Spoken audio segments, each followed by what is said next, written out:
Before we get started, please like and subscribe. Let me know where you're watching from, and you can support the channel by clicking thanks or joining. The fog arrived before sunrise, rolling in from the marsh as if it had been waiting for the perfect moment to swallow the town whole. Most people in Grey Ridge never questioned it. Fog was common here, but this fog moved with intention. It coiled around street lamps and drifted along roads with a slow, deliberate creep, as though searching for something it had lost long ago, or as though it was hunting. No one understood this better than Daniel Mercer. At 34, he had lived through enough oddities in Grey Ridge to know when nature behaved in ways it should not. He woke that morning with a heaviness in his chest, a sense that something ancient had opened its eyes beneath the murky sky. His small house on the edge of the marsh felt colder than usual. The window glass trembled with a faint vibration he could not explain, and in the distance, he heard a sound that did not belong in any familiar category. Not wind, not water, something else. Daniel stepped onto his porch and stared at the dense white curtain spreading across the fields. The fog was too thick for this time of year, too heavy, too alive. Even from the doorway, he felt it brushing against his skin like icy breath. He hesitated only a moment before crossing the threshold. If he stayed inside, the sense of dread would crush him.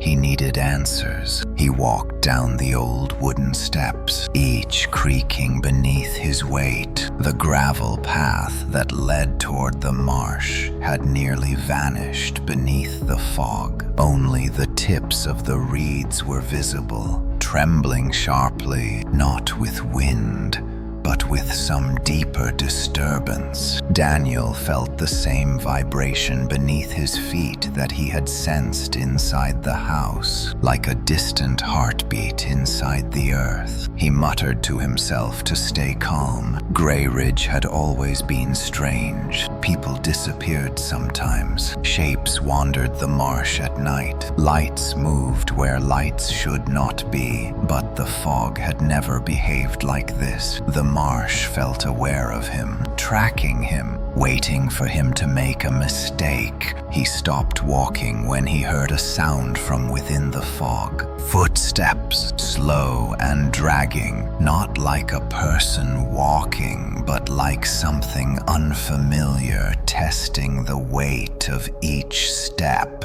Daniel froze. The fog shifted. A silhouette formed. Tall, thin, its limbs too long to be human. It leaned forward as though sniffing the air. Daniel did not breathe. Then the silhouette vanished, not by walking away, not by fading. It simply flickered out of existence. Daniel stumbled back, his chest hammering. The vibration beneath the ground intensified for a moment, then abruptly stopped. He turned around to go back to the house, but the fog behind him had thickened, blocking his path. He could barely see his own boots. Panic tightened in his throat. He moved slowly, hands stretched forward, touching the air like blind cloth. The silence turned heavier. Even the birds had gone quiet. Then a whisper drifted behind him. One word stretched into something far too long, as if the fog itself had formed vocal cords. Daniel. He spun around, falling to one knee. The whisper came again. Daniel, this time closer, warmer. Breath against his ear. He lurched back,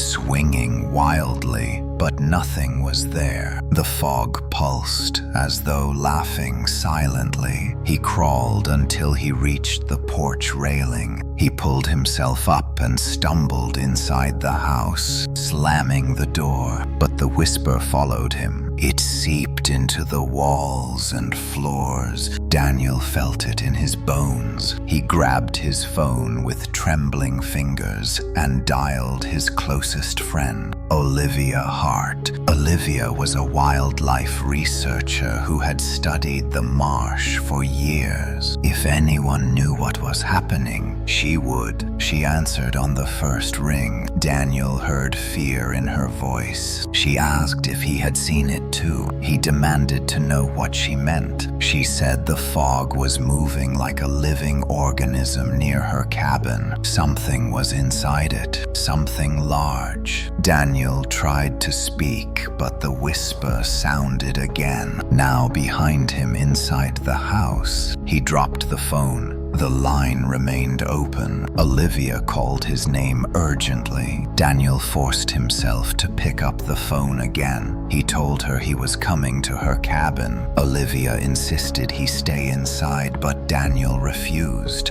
The house felt more dangerous than the marsh now. The whisper was stronger here. It moved along the ceiling, tracing the air like invisible fingers. He grabbed his jacket and ran out the back door, taking the longer path through the trees. The fog did not reach this far yet.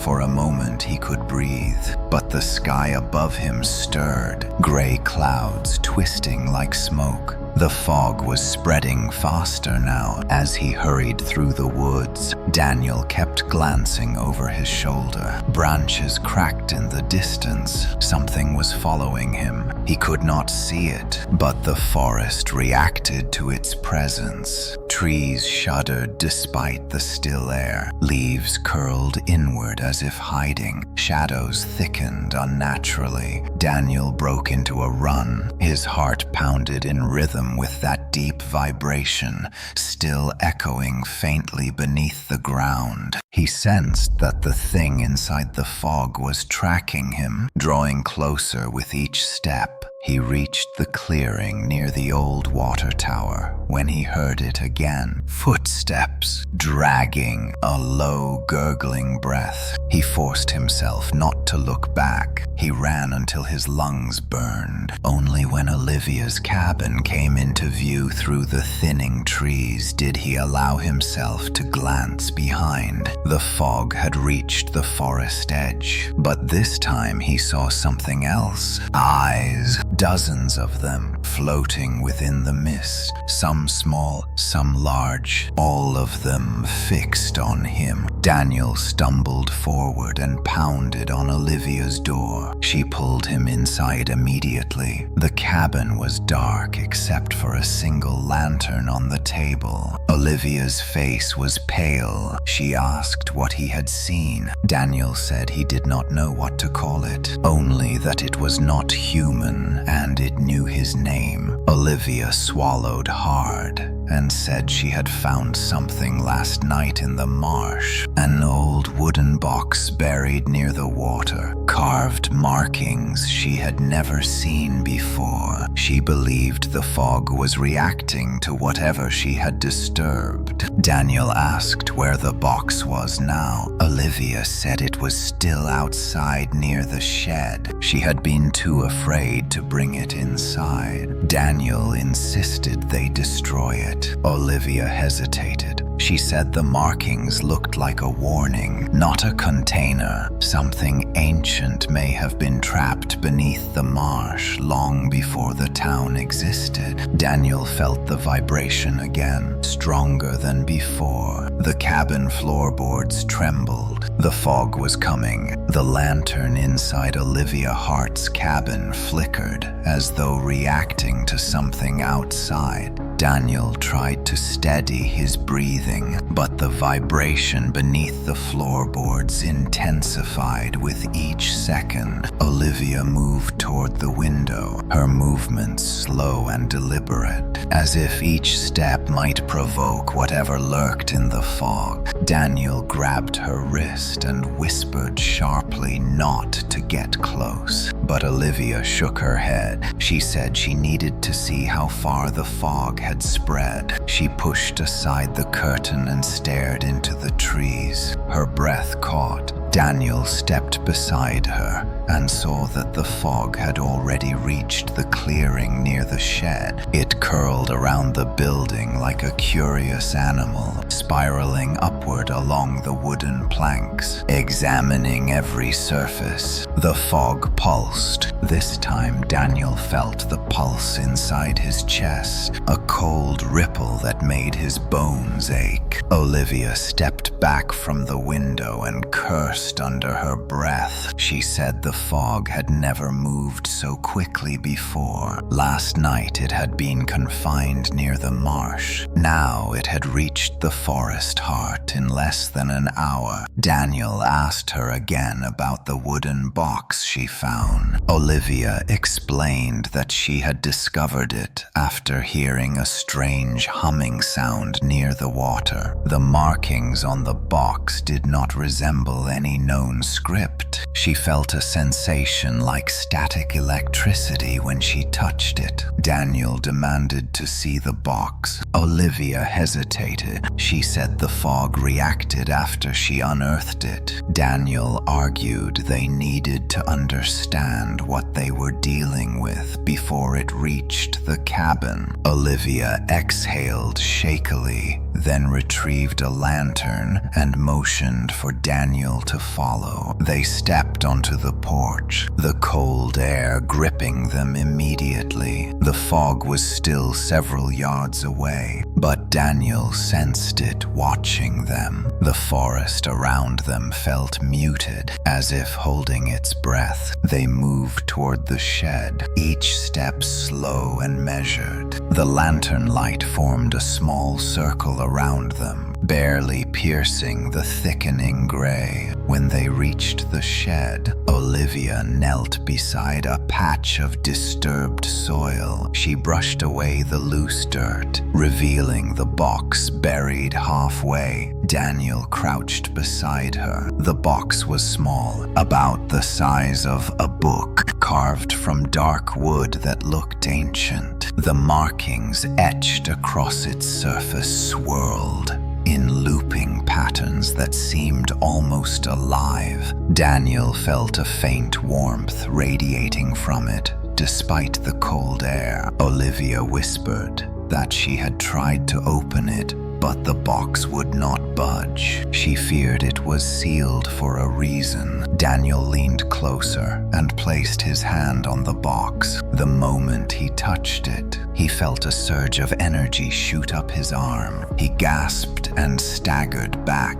nearly dropping the lantern. The vibration beneath the ground grew stronger. The fog behind the cabin surged forward, rolling over the earth like a tidal wave. Olivia grabbed Daniel and pulled him back toward the cabin. She shouted that they could not stay out here any longer. They ran as the fog raced behind them. Daniel felt the air grow colder, sharper, as if the fog were reaching out to grab him. He heard footsteps inside it again, slow and dragging, yet impossibly close. He refused to look back. When they reached the cabin and slammed the door, Daniel leaned against it, his chest heaving. Olivia barred the door with a wooden beam, then turned toward him. She said they had to figure out what the box awakened. Daniel told her the box was not simply an artifact. It was a trigger, or a seal. Olivia looked at the carvings in her notebook. She had copied them last night before burying the box again. She flipped through the pages and stopped at a sketch of what looked like a circle surrounded by 13 shapes. Daniel asked what it meant. Olivia said the symbols reminded her of old maritime warnings. Sailors sometimes carved shapes into driftwood to represent dangerous tides or hidden reefs. But these symbols were older than anything she had studied. The 13 shapes might represent parts of a creature or phases of something awakening. The fog pressed against the windows. The lantern light trembled. Daniel felt the whisper again, brushing his ear like cold fingers tracing the curve of his skull. He closed his eyes. The whisper spoke his name again, but this time it added another word: return. Daniel staggered. Olivia grabbed his shoulders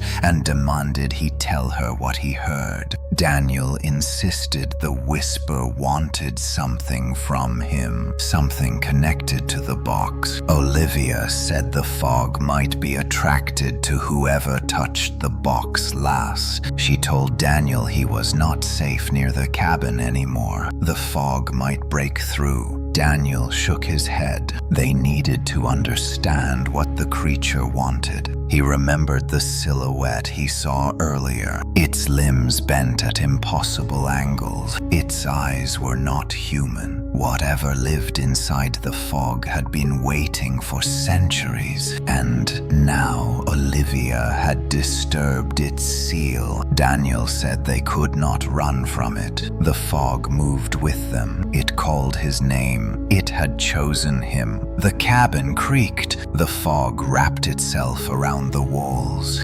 thickening until Daniel could not see outside. The windows darkened as the fog pressed harder, smothering the glass. Olivia stepped away from the wall and said the fog was testing the structure. Daniel asked whether the creature could enter buildings. Olivia said she did not know, but she suspected the fog was not the creature. It was an extension of it, a limb, a sensory organ. The creature might not need to enter physically. The whisper began again. This time both Daniel and Olivia heard it, a long, low sound that stretched into a broken echo, a word they could not decipher. The whisper slid through the cracks in the walls. It filled the room like a pressure wave. Daniel felt dizzy. Olivia clutched her head. The lantern flickered violently, then went out.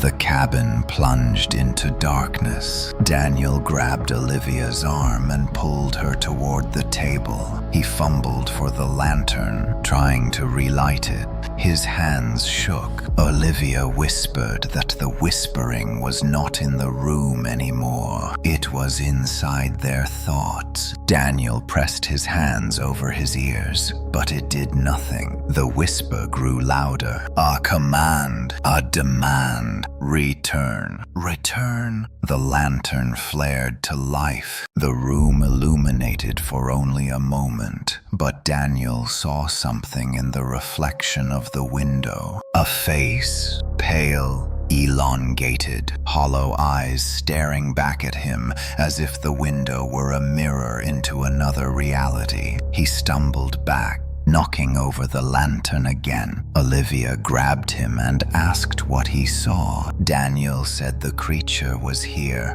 not outside, here. The fog on the other side of the window reshaped itself. It curled upward, forming long shapes like fingers tapping the glass. The tapping grew louder. Daniel said they had to move. Olivia told him the only place the creature had not reached yet was deeper in the forest. The fog was slower there. The trees might block its movement. Daniel nodded. They gathered supplies quickly, stuffing lantern fuel, notebooks, and a small axe into a backpack. The tapping stopped. The whispering stopped. The silence became unbearable. Olivia opened the back door slowly. The night was darker than any night Daniel had known. The fog had not reached this side yet, but he saw it swirling far off between the trees, moving, searching. They stepped outside, closing the door behind them. Daniel felt the vibration beneath his feet again, stronger, closer. closer. Olivia whispered that they needed to move now. They headed toward the deeper forest where the light could not reach. Daniel kept looking over his shoulder. The fog behind them rolled forward, following their path with purpose, hunting them through the night. The forest deepened around Daniel and Olivia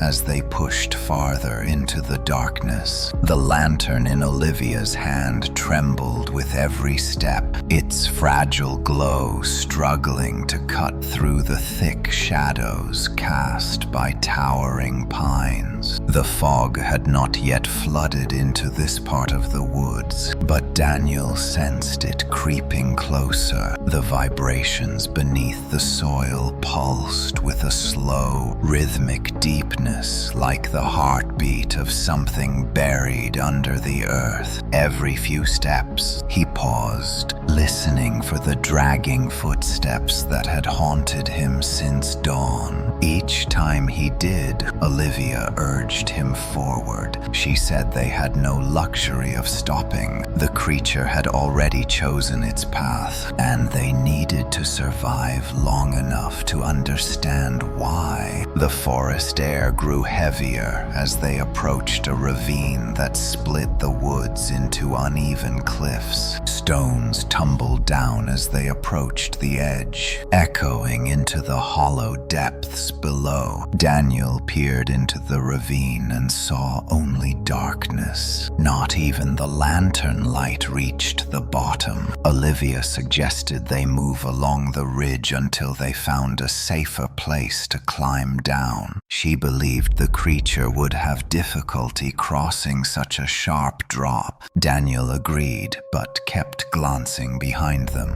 The fog had not yet appeared, but he could feel it pressing against the edge of his awareness like a cold gaze. They moved along the ridge until they found a fallen tree that stretched across the ravine like a natural bridge. Olivia inspected it carefully. The trunk was thick enough to hold them, but age had hollowed its center. Daniel hesitated. He could hear faint whispers rising from the ravine, a sound like distant voices trapped beneath layers of rock. Olivia said the whisper might not be the ravine, but the creature itself. She stared into the emptiness below and said the fog did not merely follow them. It listened. Daniel took the lead and stepped onto the fallen trunk. The bark crumbled beneath his boots, but the log held. Olivia followed close behind him. Halfway across, Daniel heard the dragging footsteps again, slow, rhythmic, getting louder. He tightened his grip on the lantern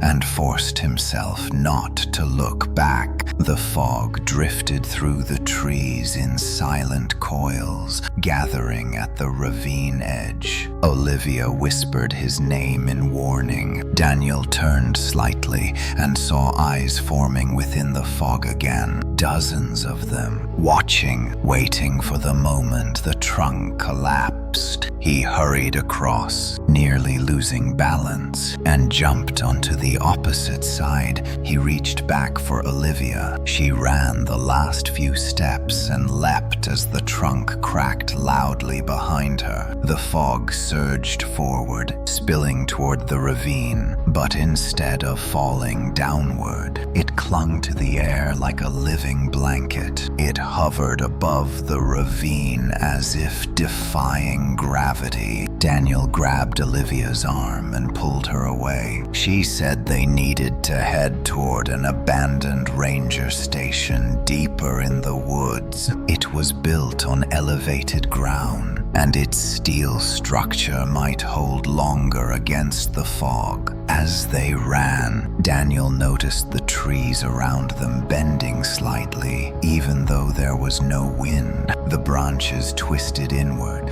curling toward the direction of the fog. Olivia saw it too. She whispered that the forest was reacting like an organism withdrawing from a predator. The trees leaned away from the approaching fog, their leaves trembling violently. Daniel felt another pulse beneath the earth, stronger this time. It knocked him off balance. The lantern flickered. They reached a clearing surrounded by dark trees that towered overhead like silent sentinels. The ranger station stood at the far end, its metal frame rusted but intact. The second-floor window hung open. Daniel shouted to see if anyone was inside. No response. Olivia pushed the door, and it groaned loudly as it swung open. The station smelled of dusk, old wood, and forgotten memories. Papers lay scattered across the floor. A broken radio sat on a table, its wires exposed. Daniel inspected the walls and found claw marks along the door frame. Olivia knelt to examine them. She said they looked recent. No animal in the region had claws like that. The fog approached the clearing, rolling like a silent wave. Daniel shut the door and locked it with the rusted metal bar. The vibrations beneath the floor returned, stronger and faster. Olivia ran up the stairs to the second floor and called Daniel to join her. He climbed quickly and saw her staring out the window with wide eyes. She pointed toward the clearing. Daniel followed her gaze. The fog gathered at the tree line and rose upward into a towering shape. It formed a mass that stretched higher than the station roof. Within the fog, the long-limbed silhouette reappeared, but now Daniel could see more of its body. Thin tendons stretched across its frame like wires pulled too tight. Its joints bent in unnatural angles. Its head tilted as if it were sniffing the air, searching for them. The eyes glowed faintly, shifting colors like embers flickering in a dying fire. Daniel stepped back from the window. Olivia asked what the creature wanted with him. Daniel said he did not know, but it called him by name over and over. Olivia said the box might have been connected to Daniel long before he touched it. Something passed down through families or history, something that marked him. Daniel shook his head. He had never heard of anything like this. His family had no ties to the marsh. But Olivia said the creature might not be tied to the marsh. It might be tied to the land itself. The fog pressed against the walls of the station. The metal groaned under the pressure. Daniel felt the walls shudder. The creature moved closer, its elongated limbs sliding through the fog like tendrils. The whisper filled the room again. This time the word changed. Return became release. Daniel felt the word hammer into his skull. Olivia clutched her head, her teeth clenched in pain. Suddenly the pressure stopped. The whisper faded. Daniel opened his eyes and looked out the window. The creature had reformed its shadowy shape at the far side of the clearing. It stood completely still, watching, waiting. Daniel felt an overwhelming sense that the creature was giving him time. It wanted him to decide something. Olivia said the creature might be bound by rules older than the town itself. It could not take what was not freely given. Daniel asked what that meant. Olivia said if the creature wanted release, then something must be locked away. Perhaps in the box. Daniel remembered the warmth he felt when he touched it. Olivia said they had to return to the marsh. Daniel refused. The creature waited there. The fog belonged to it. Olivia insisted the answer lay where the box was hidden. Without understanding its purpose, they would not survive the night. The fog outside began to rise again. The creature took a step forward. The ground vibrated violently. A crack formed along the station wall. Daniel grabbed Olivia's arm and said they had to leave before the building collapsed. They packed what little supplies they had and moved toward the back exit. The fog rolled towards the station like a living storm. Daniel pushed the door open. Cold air rushed inside. They sprinted into the forest again, the vibrations shaking loose branches from overhead trees. The fog pursued them with renewed intensity. Daniel heard the dragging footsteps right behind him. He dared not look. Olivia shouted for him to run faster. The forest path illuminated briefly by the lantern glow, but the fog was closing in. They had no choice. They had to return to the marsh, to the box, to whatever secret waited beneath the fog-drenched earth. And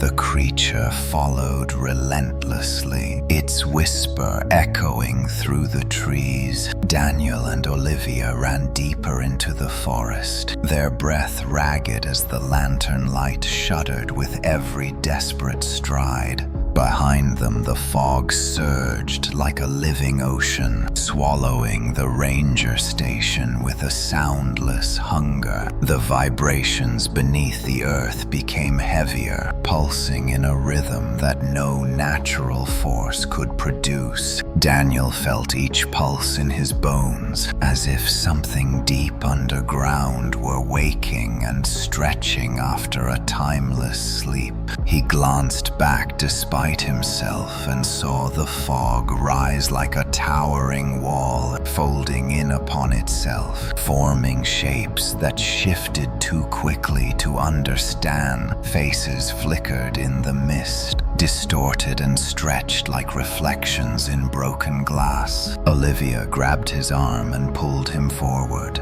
She said they had only one chance left, reaching the marsh, reaching the box, and hoping the creature could be stopped before it fully emerged. The forest began to change as they ran. The ground softened under their boots, turning from pine needles to damp soil. The air thickened and grew colder. Branches above them sagged as though burdened with invisible weight. Daniel saw the trees bending again, but now the motion was sharper, more frantic, as if the forest were recoiling from the area ahead. Olivia whispered that they were close. The marsh lay beyond the ridge just ahead. Daniel did not want to return, but he knew they had no choice. The creature had followed them across the ravine without falling. It had watched them from the clearing as though testing their resolve. They could not outrun it. Understanding was the only weapon they had left. They broke through a ring of trees and reached the ridge overlooking the marsh. Daniel froze. The fog had already reached this place, swirling over the dark water like a thick white shroud. But the fog here behaved differently. It circled in long spirals, drawn toward a single point at the water's edge. The wooden box, the soil where Olivia had buried it, had risen, forming a small mound. Daniel felt the warmth again, radiating even from a distant. Box pulsed faintly, almost as if answering the call of the creature. Olivia knelt near the ridge, her gaze locked on the spiraling fog. She whispered that the creature seemed unable to take the box itself. Something bound it, something prevented it from touching the ground directly. Daniel remembered the way the fog hovered above the ravine without falling, The creature moved where the fog carried it, not where the land allowed it. Olivia said that meant Daniel could still reach the box before the creature did. Daniel felt dread rise within him. He asked what they were supposed to do once he had the box. Olivia said the carving suggested two possibilities: release or bind. If the creature wanted release, then they needed to do the opposite. The box was meant to seal something. It had been buried intentionally. The fog on the far side of the marsh rose suddenly. Daniel saw the silhouette forming again, taller now, its limbs stretched impossibly wide,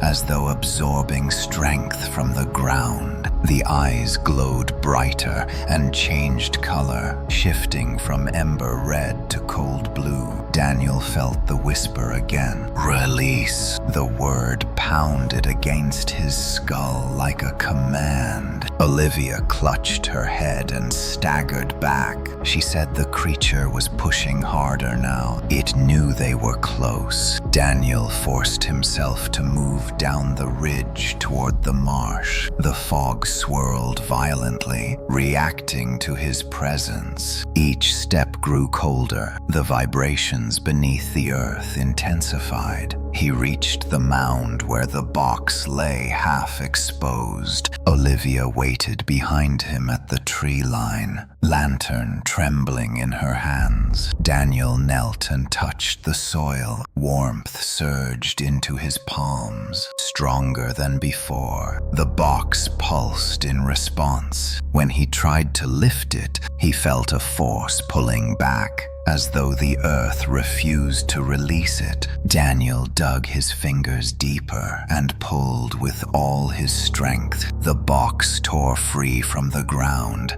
and the fog reacted instantly. The fog exploded outward with a violent gust. Daniel staggered backward, clutching the box. The creature's silhouette shot forward through the mist, closing the distance in seconds. Olivia screamed for Daniel to run. He turned and sprinted back up the ridge, the box heavy in his hands. The fog rose behind him in a massive wave. He reached the ridge and nearly collapsed as Olivia grabbed his arm and dragged him behind the trees. The box pulsed with a burning heat now, almost too hot to hold. The carvings glowed faintly. Olivia stared at it with wide eyes. She said the activation had begun. The fog struck the ridge with a sound like thunder muffled beneath water. The force ripped branches from nearby trees. Daniel and Olivia shielded themselves behind a fallen log as the fog surged over the ridge. Daniel felt the whisper slam into his mind again. This time he saw images behind his closed eyes. The box underwater, a shadow rising beneath the marsh. Figures standing on the shore centuries ago, chanting in fear. Something massive thrashing in the mud. A seal carved into wood. A final desperate act to contain what the ground itself refused to hold. Daniel gasped and fell forward. Olivia grabbed his shoulders and asked what he saw. Daniel said the box had been crafted by people who witnessed the creature long before the town existed. They had sealed it when the creature was weak, but now the fog had awakened it again. Olivia examined the glowing carvings and said the seal could be restored. But the box required something, a conduit, a living link.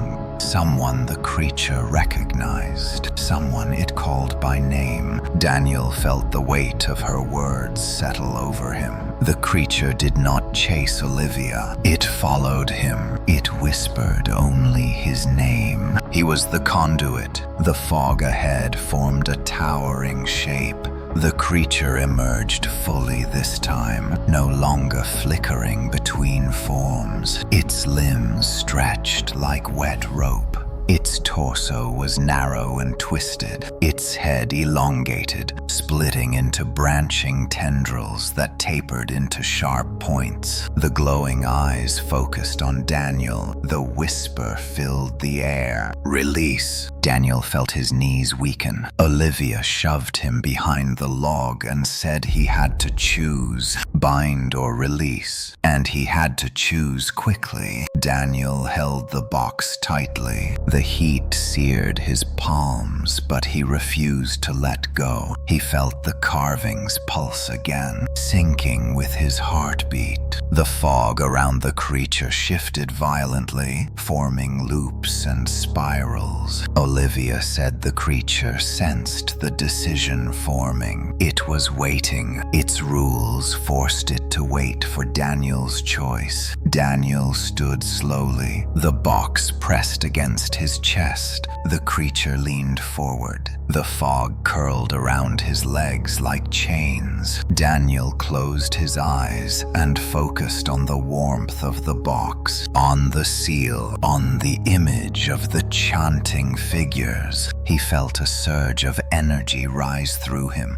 Olivia shouted his name. The creature lunged. Daniel raised the box overhead and felt the seal respond. Light burst from the carvings, cutting through the fog. The creature reeled back. The fog screamed in a soundless vibration that shook the trees. Daniel poured every ounce of will into the box, willing the seal to close. The light expanded, pushing the fog away, burning through its shape. The creature thrashed, its limbs snapping and reforming. The whisper changed from release to a broken howl. Then the light shattered. The fog collapsed inward. The creature let out a final distorted cry before the mist swallowed it whole. Daniel fell to the ground, the box cold in his hands. Olivia ran to him. He whispered that he did not know if the seal held. Olivia looked at the marsh below. The fog had vanished, but the vibration beneath the earth continued. It was not over. The marsh lay unnervingly still after the collapse of the fog. Daniel and Olivia remained crouched behind the fallen log, facing the ridge where the creature had vanished moments before. The night around them felt hollow, stripped of natural sound. Even the insects had stopped moving. Daniel clutched the cold wooden box tightly, his fingers stiff from the sudden drop in temperature. Olivia leaned beside him,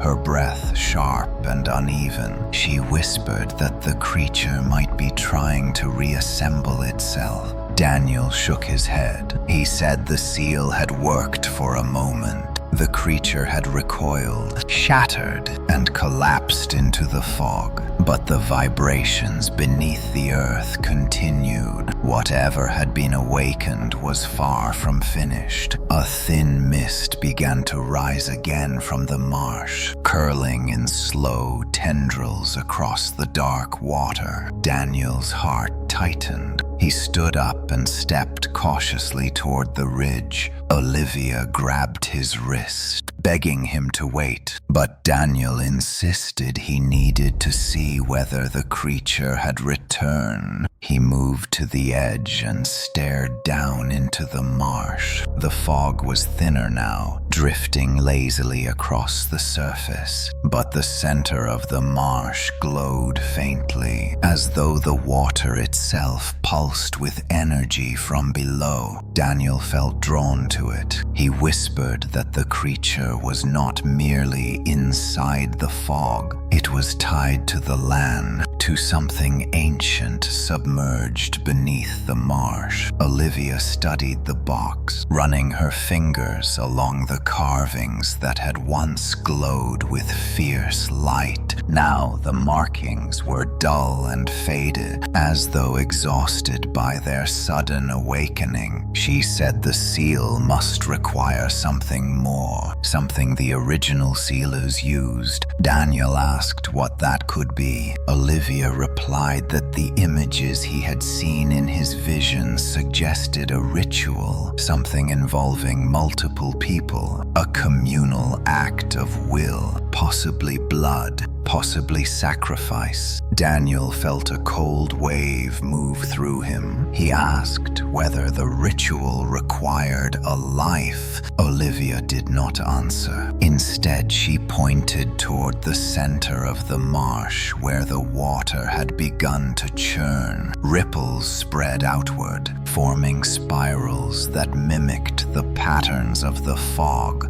Daniel stepped back from the ridge. Olivia pulled him farther from the edge. She said the creature was rising again, not with the fog this time. From below, something beneath the mud and water shifted, causing the marsh to bulge upward. Daniel felt the vibrations intensify. The ground beneath his boots trembled. Suddenly, a long crack split through the soil near the ridge. Daniel and Olivia leapt back as water surged through the opening. The marsh below churned violently. The fog thickened, swirling tighter and tighter until it formed a vortex. Daniel stared in horror as long shapes moved beneath the water. Olivia shouted for him to run, but Daniel hesitated. He felt something pulling at his mind again. Not a whisper, a presence, a cold, heavy awareness that seemed to push through his thoughts. It wanted him to come closer. It wanted him to open the box. Olivia grabbed him and yanked him away from the ridge. She shouted that the creature was trying to manipulate him. Daniel clutched the box to his chest and forced himself to run with her. They moved through the forest, following the narrow path that led away from the marsh. The trees ahead rustled violently, even without wind. Branches snapped, leaves spiraled upward. The forest seemed to protest their presence, or perhaps warn them to leave. They reached a small clearing where an old stone well stood. Daniel had never seen it before. Olivia said the well appeared on old maps of Grey Ridge,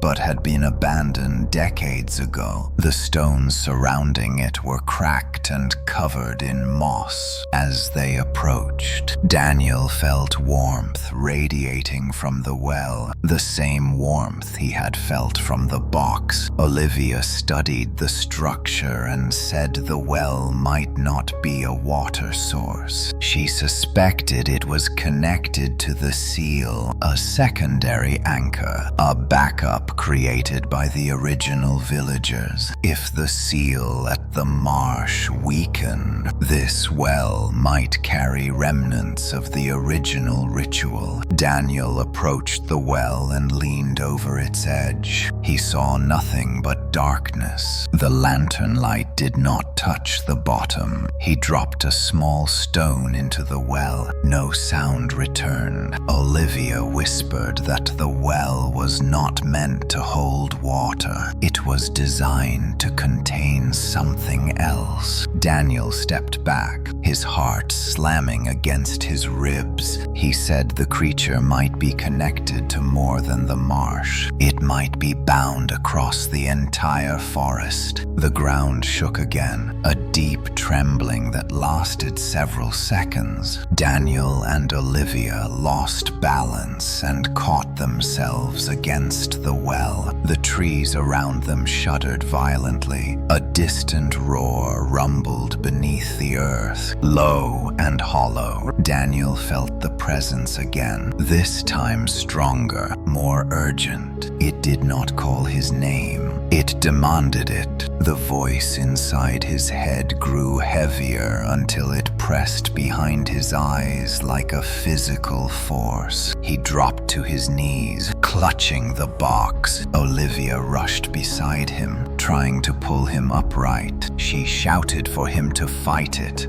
but Daniel felt the world tilt around him. The presence pushed deeper, showing him flashes of images. The marsh, the ancient villagers, the creature rising from the mud centuries ago. A circle of 13 figures chanting in desperation. A man holding the box, a sacrifice made willingly. Daniel gasped and tore himself free from the vision. He staggered to his feet. Olivia asked what he saw. Daniel said the seal needed more than will. It needed him, his blood. Olivia shook her head and said the ritual had been born of desperation, not necessity. She insisted there had to be another way. Daniel looked down at the box. The carvings pulsed faintly again. He said the creature was getting stronger. If they did nothing, Grey Ridge would not survive the night. The fog would spread beyond the marsh, beyond the forest, into the town, into every home.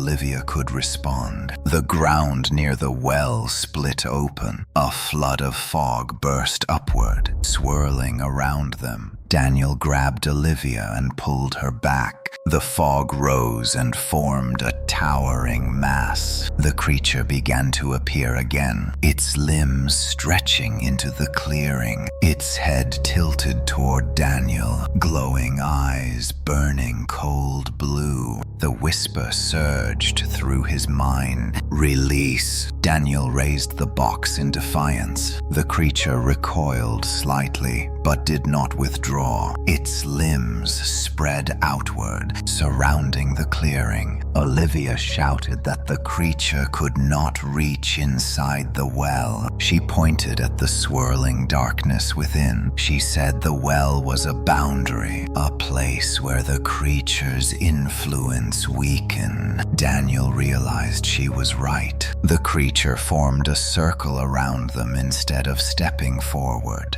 It waited for Daniel to cross the boundary. It wanted him to step away from the well. Daniel stepped closer to the well, gripping the box tightly. The carvings glowed brighter. The fog rippled violently in response. Olivia said the seal might be restored from here. The well acted as a conduit, channeling the energy of the seal. Daniel asked how to activate it. Olivia said she did not know. The villagers had left no records. The ritual had died with them. Daniel stared into the well. The darkness inside pulsed faintly. He felt the presence rise again, heavier than before. It pushed into him, forcing images into his mind. A man standing at the well, a blade, blood dripping onto the box, a surge of light. The creature screaming, the seal activating. Daniel staggered back. Olivia saw the shock on his face. She shook her head again. She said the ritual did not need to be repeated. There had to be another way. Daniel lowered the box and took a step back from the well, but the fog surged forward, forming walls around them. The creature leaned closer. Its limbs stretched over the clearing. The whisper became a roar inside Daniel's skull. Release, release. Daniel fell to his knees. Olivia grabbed him.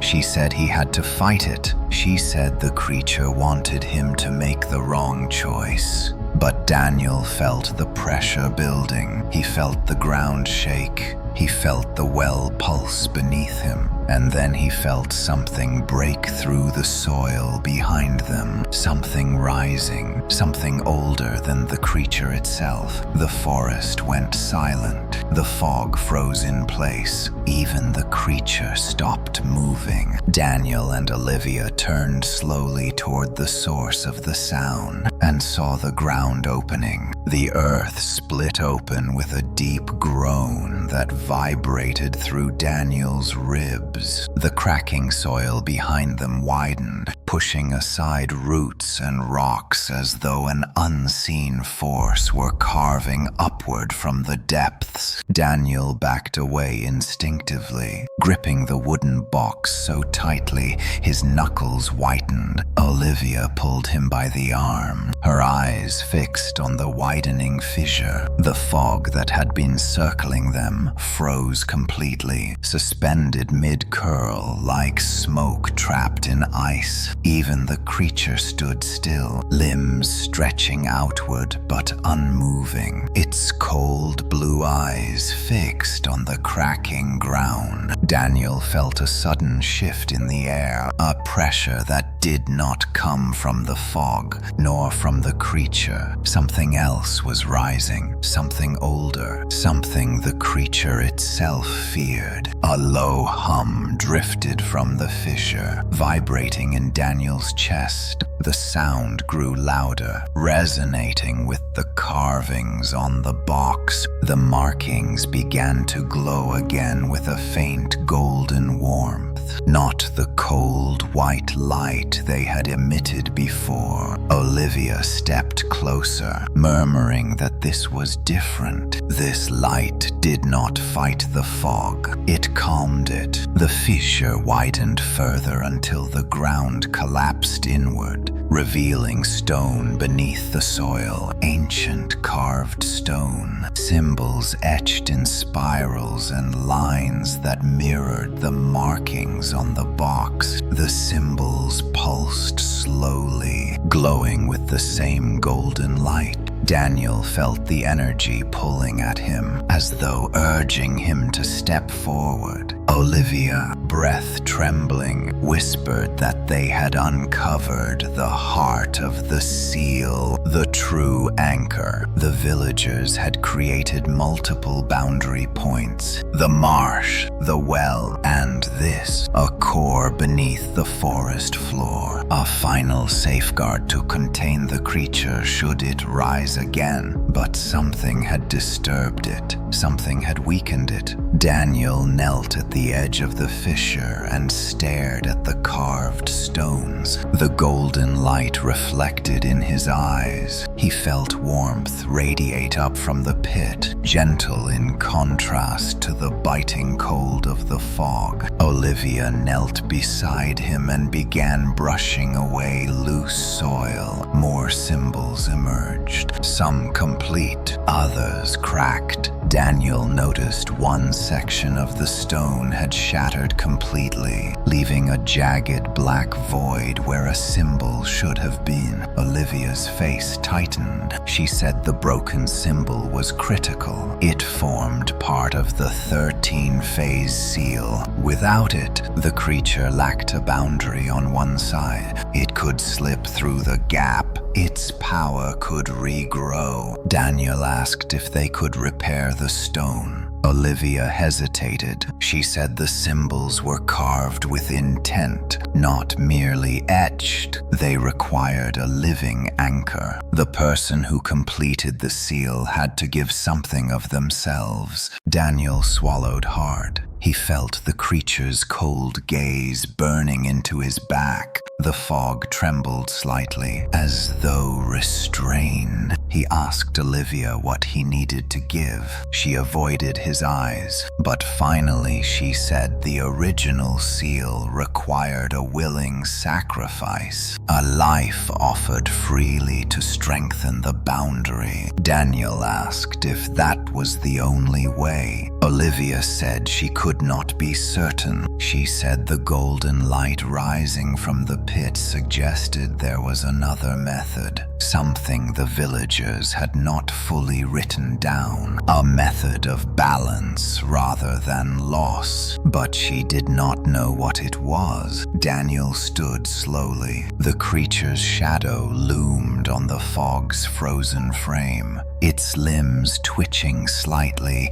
as though it struggled against invisible constraints. The golden light from the fissure held it back, For now, Daniel stepped closer to the creature. The box still pulsing in his hands, he felt it stare like a blade pressed against his skin. The whisper returned, low and rumbling, "Release." But this time the word was muffled, warped, as though the creature itself were weakening or afraid. Daniel shouted into the fog, asking why it wanted him, why it called his name, why it demanded release.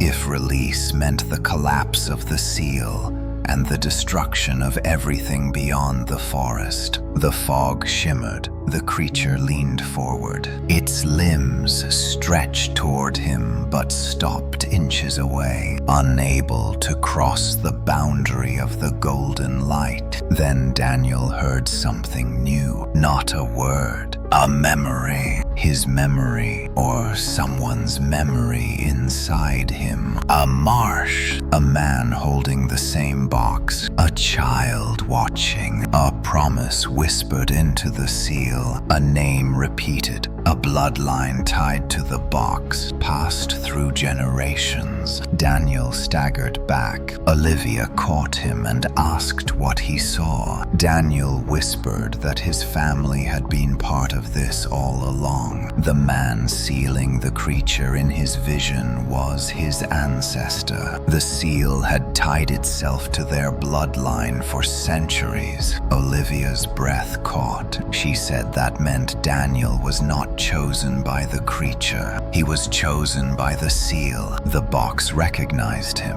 It called to him when Olivia unearthed it. The creature simply followed the echo. The fissure behind them pulsed brighter, sending waves of golden energy through the frozen fog. Daniel felt the energy pulling at him again, not demanding, inviting. Olivia told him this was the alternative she suspected. The seal did not require a life. It required a connection. The seal needed his presence willingly given to complete the broken symbol, to lend his energy through the box, to close the gap. Daniel hesitated. The creature thrashed slightly, the fog rippling in frustration. It sensed the shift. It sensed the seal strengthening. The whisper grew louder, filled with desperation. "Release." Daniel stepped closer to the pit.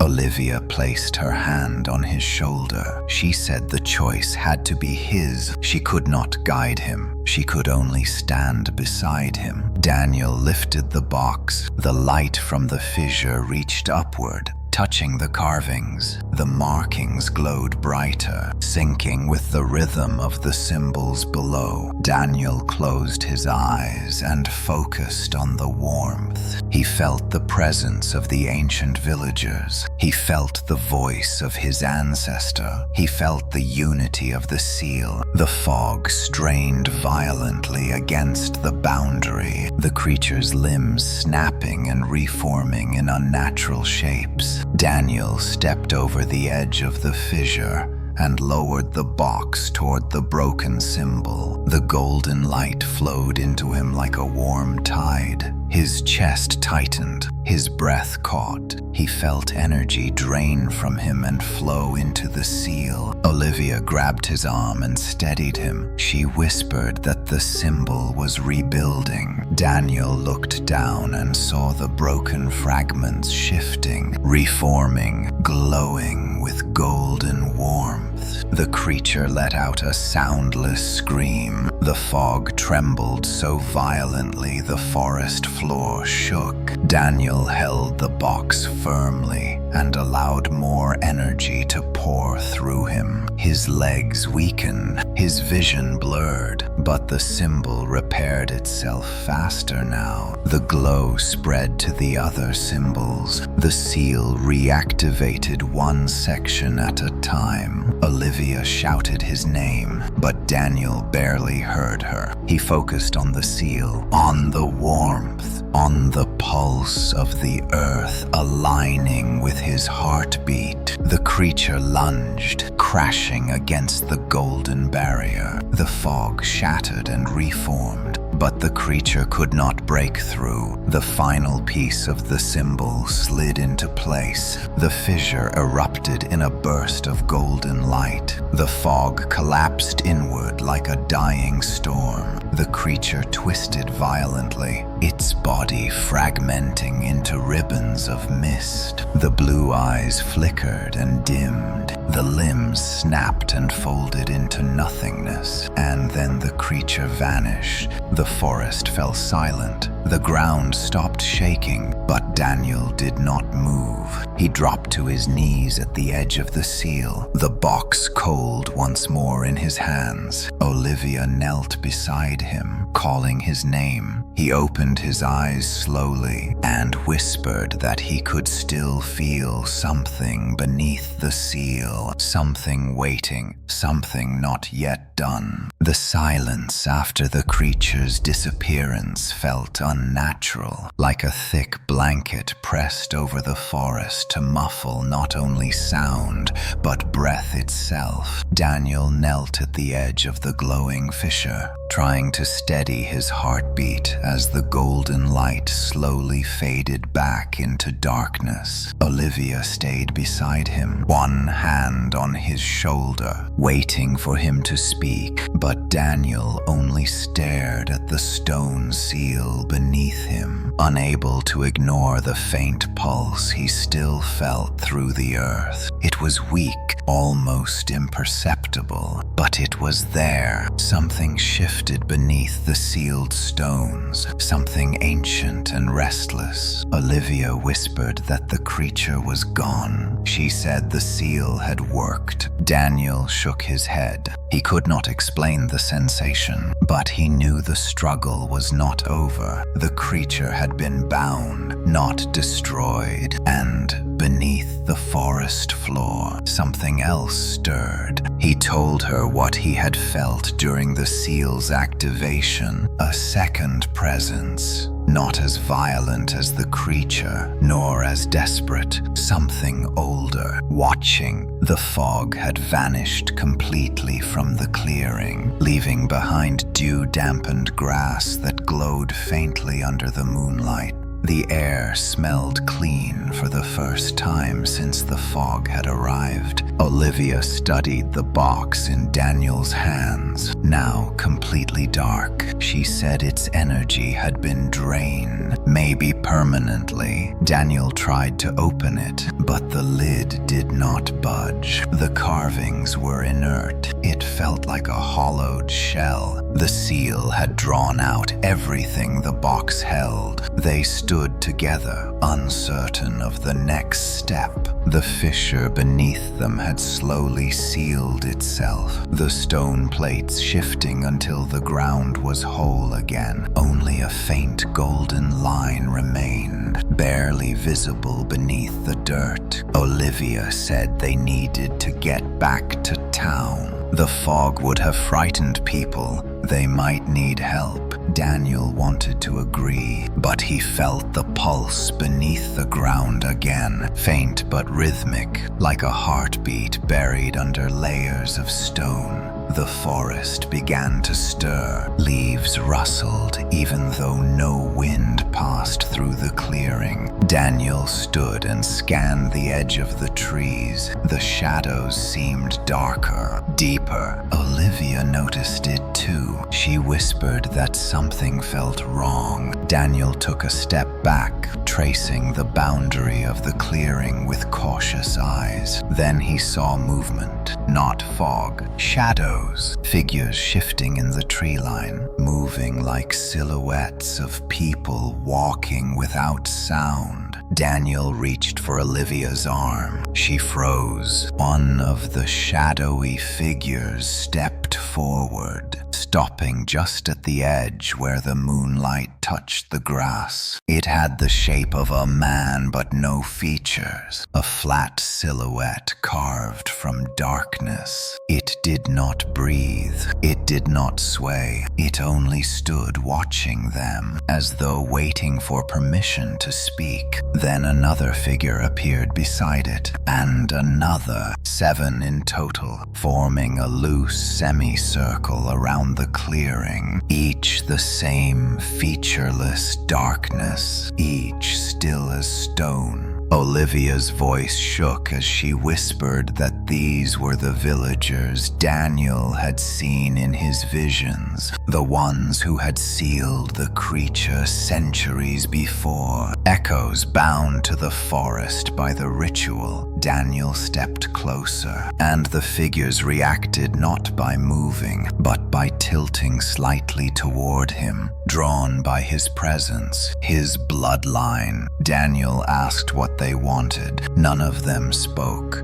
but the ground beneath his feet pulsed again, and suddenly he understood. The seal was incomplete. The creature had been weakened, bound tightly, but not permanently. The original sealers had formed a circle of 13. Only Daniel had completed the broken symbol. 12 more were required to strengthen the boundary fully. Olivia grabbed his wrist. She told him not to step closer. She said interacting with them might bind him in ways they did not yet understand. Daniel said he did not think the shadow figures were dangerous. They were remnants, memories shaped into silhouettes. They existed only to guide the seal, and they had come because Daniel had awakened their ritual again. The figures stepped forward together, moving silently. Their outlines flickered,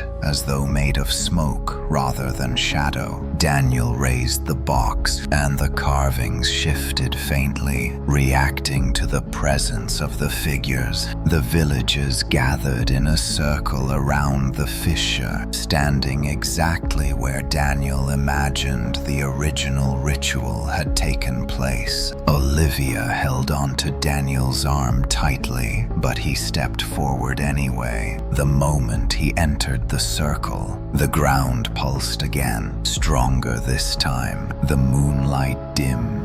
A cold wind swept through the clearing despite the stillness moments before. The shadow villagers raised their arms in slow unison. Daniel felt a pressure on his mind, not hostile, but insistent. They wanted him to continue the seal. They wanted him to follow the final steps they once performed. Olivia asked repeatedly if he was hearing something. Daniel could barely respond. The shadow's presence grew heavier. He felt images pressing into his mind again. The villagers chanting, the creature rising, the box glowing. A circle of 13 figures completing a final symbol with their combined will. Daniel gasped for breath. The shadows demanded unity, but he was only one person. Then Olivia stepped beside him. Daniel turned sharply, telling her to move away from the circle. She refused. She said if the seal needed 13 figures, then she would stand with him, even if she was not of the bloodline, even if the energy burned through her. Daniel said the ritual might kill her. She only repeated that she was not letting him face this alone. The shadow villagers lowered their arms slightly, acknowledging her presence. The ground pulsed again. Daniel felt the energy shift. It no longer demanded bloodline, only intent, only will, only unity. Daniel lifted the box again, and the carvings ignited faintly. Olivia joined him at the center of the circle. The shadows raised their arms. The golden line beneath the soil glowed brighter. Daniel felt energy rising again, weaker than before, but still potent. The ground trembled as the ritual began. Voices whispered around them, layered voices from countless years ago. Not words, but tone. sounds, echoes of the sealers chanting. The villagers repeated the gestures Daniel saw in his vision. Daniel imitated them, moving the box in circular motions. Olivia followed uncertainly, but the circle accepted her. The fissure glowed brighter beneath them. Energy surged upward, but then the ground pulsed again. Harder, violent. Olivia staggered. Daniel nearly fell. The golden fissure reacted as though agitated. The shadow villagers flickered like damaged lantern flames. Daniel sensed something pushing upward from beneath the seal. Not the creature, but the older presence he had felt before. Something the villagers had once feared even more. Something the creature itself had been guarding. Daniel realized with growing dread that the seal did more than bind the creature. It imprisoned something below the earth, something that stirred once the creature was weakened, something too immense to comprehend. The shadows faltered. The golden line dimmed.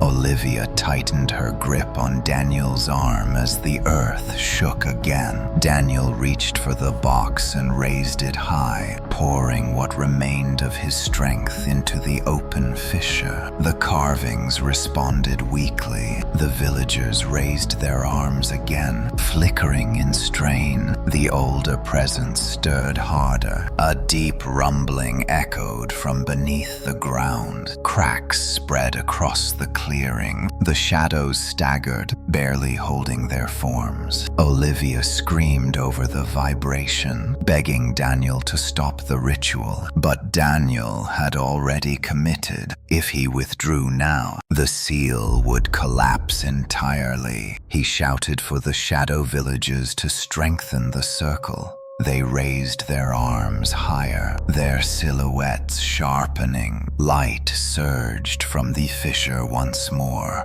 but this time mixed with black tendrils. The older presence fought the seal. The shadows strained. Olivia cried out as the energy surged around them. Daniel felt the box burning his palms. The fissure split open again, and something inside it began to rise. Not fog, not light, but a shape made of darkness older than the forest itself. The ritual faltered. The shadow villagers fell still, and Daniel felt the presence speak not in words, but in absolute cold certainty. It was awake. The ground buckled beneath Daniel's feet as the rising presence pushed upward from the fissure. Olivia stumbled back, her eyes wide with terror, as the golden light from the seal sputtered and withdrew like a dying flame. The shadow villagers, once steady and unified,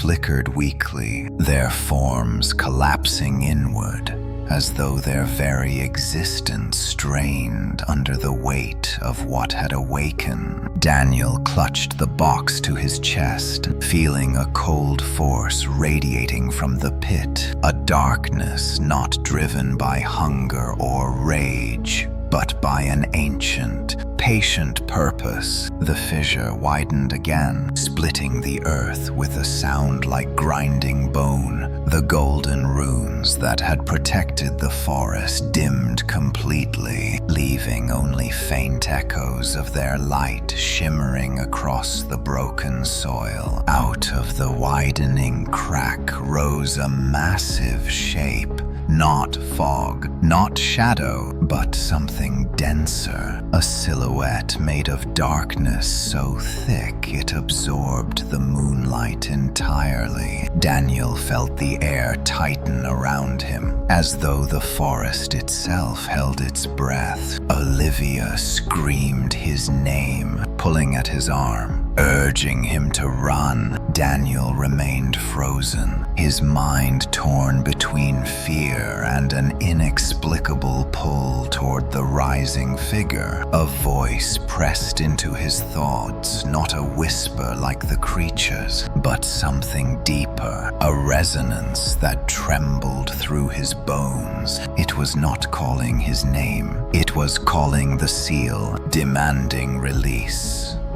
The shadow figure rose higher, towering above the clearing until it eclipsed the treetops. It had no defined limbs, only shifting masses of darkness that coiled like serpents through the air. But its presence was overwhelming, ancient, and absolute. Daniel gasped as he felt something brush against his thoughts, probing, searching, recognizing him not as prey, but as the one who reactivated the seal, the smaller creature Daniel had fought before the being merged with the fog had been nothing more than a warden, a guardian force to imprison a far older force beneath the earth. And now that guardian was gone. The original presence it contained was awakening. Olivia dragged Daniel backward, breaking his trance. They stumbled toward the tree line as the shadow mass expanded, covering half the clearing in its immense form. The ground shook violently. Branches snapped like brittle bones. The remaining shadow villagers flickered, then dissolved entirely into dark wisps that drifted upward before vanishing. Their duty completed, or perhaps too heavy to maintain under the rising force, Daniel and Olivia ran into the forest. Behind them, the presence continued to rise, its form swelling until it seemed the earth itself could not contain it. The trees nearest the clearing bent inward, as though pulled toward the center, their trunks groaning under unseen pressure. The night grew darker. Even the clouds above seemed drawn toward the shadow like ink pulled across water. Daniel stumbled, falling to his knees. Olivia pulled him up again, shouting that they needed to get as far from the clearing as possible. But the forest was changing. The darkness spreading from the presence seeped between the trees like a slow-moving tide, extinguishing moonlight wherever it touched. Daniel felt something wrong with the air. Breathing became harder, like the shadows were consuming the oxygen around them. They reached a ridge overlooking the marsh, only to find the landscape transformed. The marsh water churned violently, spiraling toward its center as if obeying an unseen command. The fog, once serving the creature, now rose in thin strands, pulled toward the looming shadow in the clearing. Daniel felt the wooden box pulse once in his hands weakly, like a dying heartbeat. Olivia looked around desperately. She said there had to be another seal, another anchor they had not uncovered, something the villagers had created to contain the deeper presence. Daniel said if such a place existed, it would be marked in the symbols. Olivia checked the notebook she carried, flipping through her hand-drawn sketches of the carvings, until she stopped at one particular illustration, a spiral encircled by 13 points. But there was something else she had missed before a second circle beneath the first, connected by jagged lines like cracks. Olivia whispered that the villagers had hidden more than one presence. The creature they fought was only the first. A shell, a mask. The true force had been sealed deeper, chained behind the Guardian. When Daniel broke the Guardian with his attempt to restore the seal, the inner presence found an opening. Daniel felt sick. He realized the earlier pulses he felt beneath the earth were not the creature trying to escape, but the deeper presence pushing forward, waiting for the barrier to weaken. The ground shook more violently now. The shadow mass in the clearing expanded further, stretching arms of darkness through the trees. One tendril wrapped around a pine trunk and crushed it completely. The forest groaned. Olivia shouted that they had to move, but Daniel looked down at the box and felt a cold certainty settle in his chest. The seal was tied to his bloodline. The villagers' ritual required unity, 13 figures, but the deeper seal, this older one, required something else. He felt it in the way the box pulsed when the presence touched his thoughts. It needed not his sacrifice, but his submission. The presence wanted him to open the box, to release the full power contained inside it, believing he would not resist. It believed the seal was broken. Olivia grabbed his face, forcing him to look at her. She said he had fought the creature once. He could fight this too. He could resist. Daniel wanted to believe that, but the presence pressed harder. He heard no words, no commands, only a cold gravity pulling at his mind, stronger than fear, stronger than will. The shadow mass shifted, turning toward them. It began to glide across the forest floor, absorbing everything in its path. Trees vanished inside its void. The ground cracked beneath its weight. Daniel tried to run, but his legs buckled. The presence inside his mind grew heavier. Olivia pulled him up,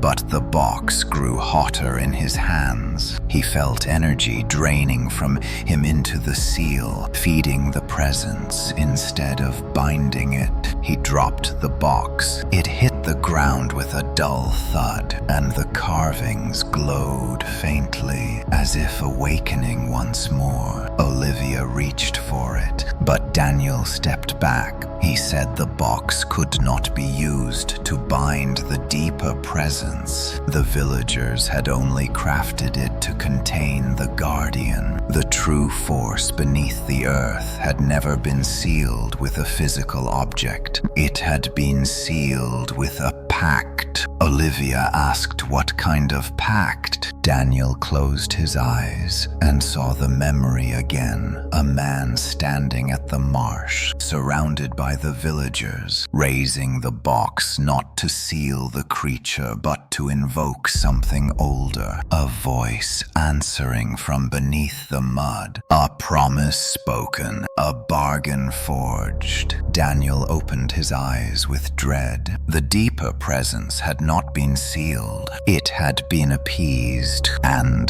the Guardian had been created to keep it appeased. Now the Guardian was gone. Olivia stared at him, horror spreading across her face. She asked what the presence wanted now. Daniel looked toward the massive shadow moving through the forest, the darkness devouring everything it touched. He whispered that it wanted what it had been promised centuries ago. A voice rose from the clearing. Not a whisper, a resonant, ancient toll that shook the trees. Daniel felt it echo inside his bones. The presence wanted completion. The pact demanded fulfillment, and it had awakened to claim what the villagers had never delivered. Daniel felt the ancient toll echo through the forest like a resonant drumbeat. shaking loose fragments of memory that did not belong to him. Olivia shielded her ears,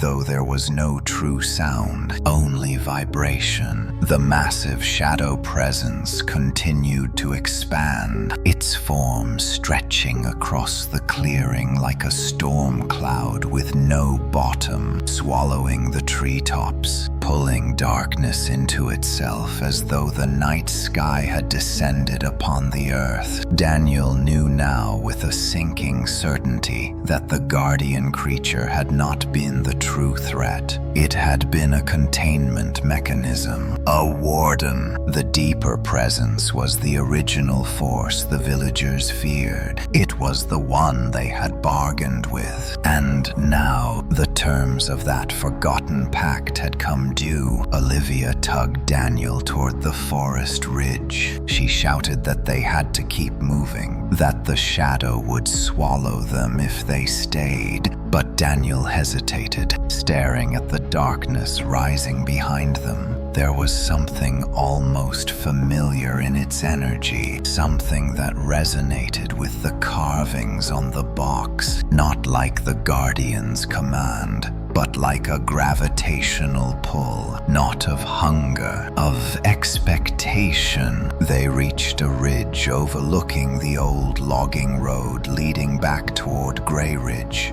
The distant lights of the town flickered faintly through the trees. Olivia pointed to the path and urged Daniel to move quickly. The darkness was spreading faster than they could outrun it. Daniel forced himself forward, but each step felt heavier, like the earth itself slowed his movement. Branches cracked behind them. The ground trembled. Daniel risked a glance back and saw the shadow mass split into tendrils that extended outward in long, sweeping arcs, carving through the forest floor like blades. Trees toppled effortlessly. The darkness devoured everything it touched, leaving nothing behind but a smooth, blackened imprint on the earth. Olivia gasped as a tendril shot toward them, skimming across the ridge. Daniel shoved her aside and they both tumbled down a slope, rolling through mud and leaves until they crashed into a dense thicket. The tendril withdrew, uninterested in the debris it had stirred, returning to its slow, deliberate expansion. Daniel and Olivia pulled themselves to their feet, bruised but alive. They pushed deeper into the forest, away from the clearing. The deeper they went, the more the shadows bent unnaturally, as if pulled toward the presence behind them. Daniel clutched the wooden box, surprised to feel its carvings warm beneath his fingers again. The glow inside was faint, but unmistakable. Olivia noticed it too, and demanded to know why the box reacted when the seal had drained its energy. Daniel said the box was never meant to bind the Guardian. It had absorbed power for generations, passed down through his bloodline. It was a vessel, a conduit. It was responding to the presence because it recognized the pact. A low hum drifted through the forest, not from the presence behind them. From ahead, Olivia stiffened. She pointed toward a faint orange glow between the trees. Daniel squinted and saw firelight. A campfire out here at this hour. They approached cautiously until the shapes near the fire came into view. 3 figures cloaked in dark coats standing around the flames. Their backs were turned, their faces hidden beneath deep hoods. Olivia grabbed Daniel's arm, whispering that they should avoid them, but one of the cloaked figures spoke before they could retreat. "You are Daniel Mercer." Daniel froze instantly. The voice was calm, steady, not like the whisper of the Guardian or the toll of the deeper presence. Human, but ancient in its tone. as though layered with the weight of history. The three figures turned slowly. Daniel inhaled sharply. He recognized their faces, not individually, but from the visions he had glimpsed during the ritual. The villagers who had performed the original pact. They looked whole now, not shadow wisps, but corporeal forms wearing clothes a century out of date, their skin grayish and weathered, their eyes faintly glowing with the same golden hue that had emerged from the seal. Olivia stepped back. Daniel held the box tightly, unsure whether these figures were alive, dead, or something between. The one nearest the fire stepped forward. The pact was ours, Daniel Mercer, but the burden is now yours. Daniel asked what the presence beneath the earth wanted. The villagers exchanged glances before the speaker answered. Completion, fulfillment. What was promised must be delivered, or the land will fall beneath its shadow. Daniel asked what had been promised. The elder villager raised a hand toward the darkness spreading through the forest. We bargained with the Ancient One for protection from the marsh-born storms, for fertile land, for life. We accepted its blessing, but the pact required a sacrifice. Every 100 years, we failed to deliver, and so the Guardian rose to remind us. But now the Guardian is broken. The Ancient One is no longer contained. Olivia stepped between Daniel and the village elders. She demanded to know what the sacrifice was. The elder looked at Daniel with a somber expression. The bloodline of the Pact Keeper, the firstborn of the House of Mercer. You! Daniel's breath vanished. Olivia turned to him in disbelief. Daniel shook his head, insisting he had never heard of such a thing, that his family had no ties to the marsh or the old rituals. But the elder spoke again. Your ancestor sealed the Guardian, but he also bound your blood to the Ancient One as its tithe. A life every 100 years. When the Guardian rose, your line was spared only because the land still bore fruit. But now the time has passed. The Ancient One has awakened to claim its due. Olivia shouted that they would not allow it. She said they would find another way, but the elder stepped closer, his face heavy with regret. There is no other way. A pact with an ancient force cannot be broken, only fulfilled. Daniel felt the pull of the shadow presence behind him intensify. He heard the tolling again, this time directed at him alone. Olivia screamed at him to run, but the villagers raised their hands, forming a semicircle around the fire. We did not come to kill you, Daniel Mercer. We came to guide you. The Ancient One must not rise fully. Your sacrifice will restore balance and spare the land. Daniel staggered backward.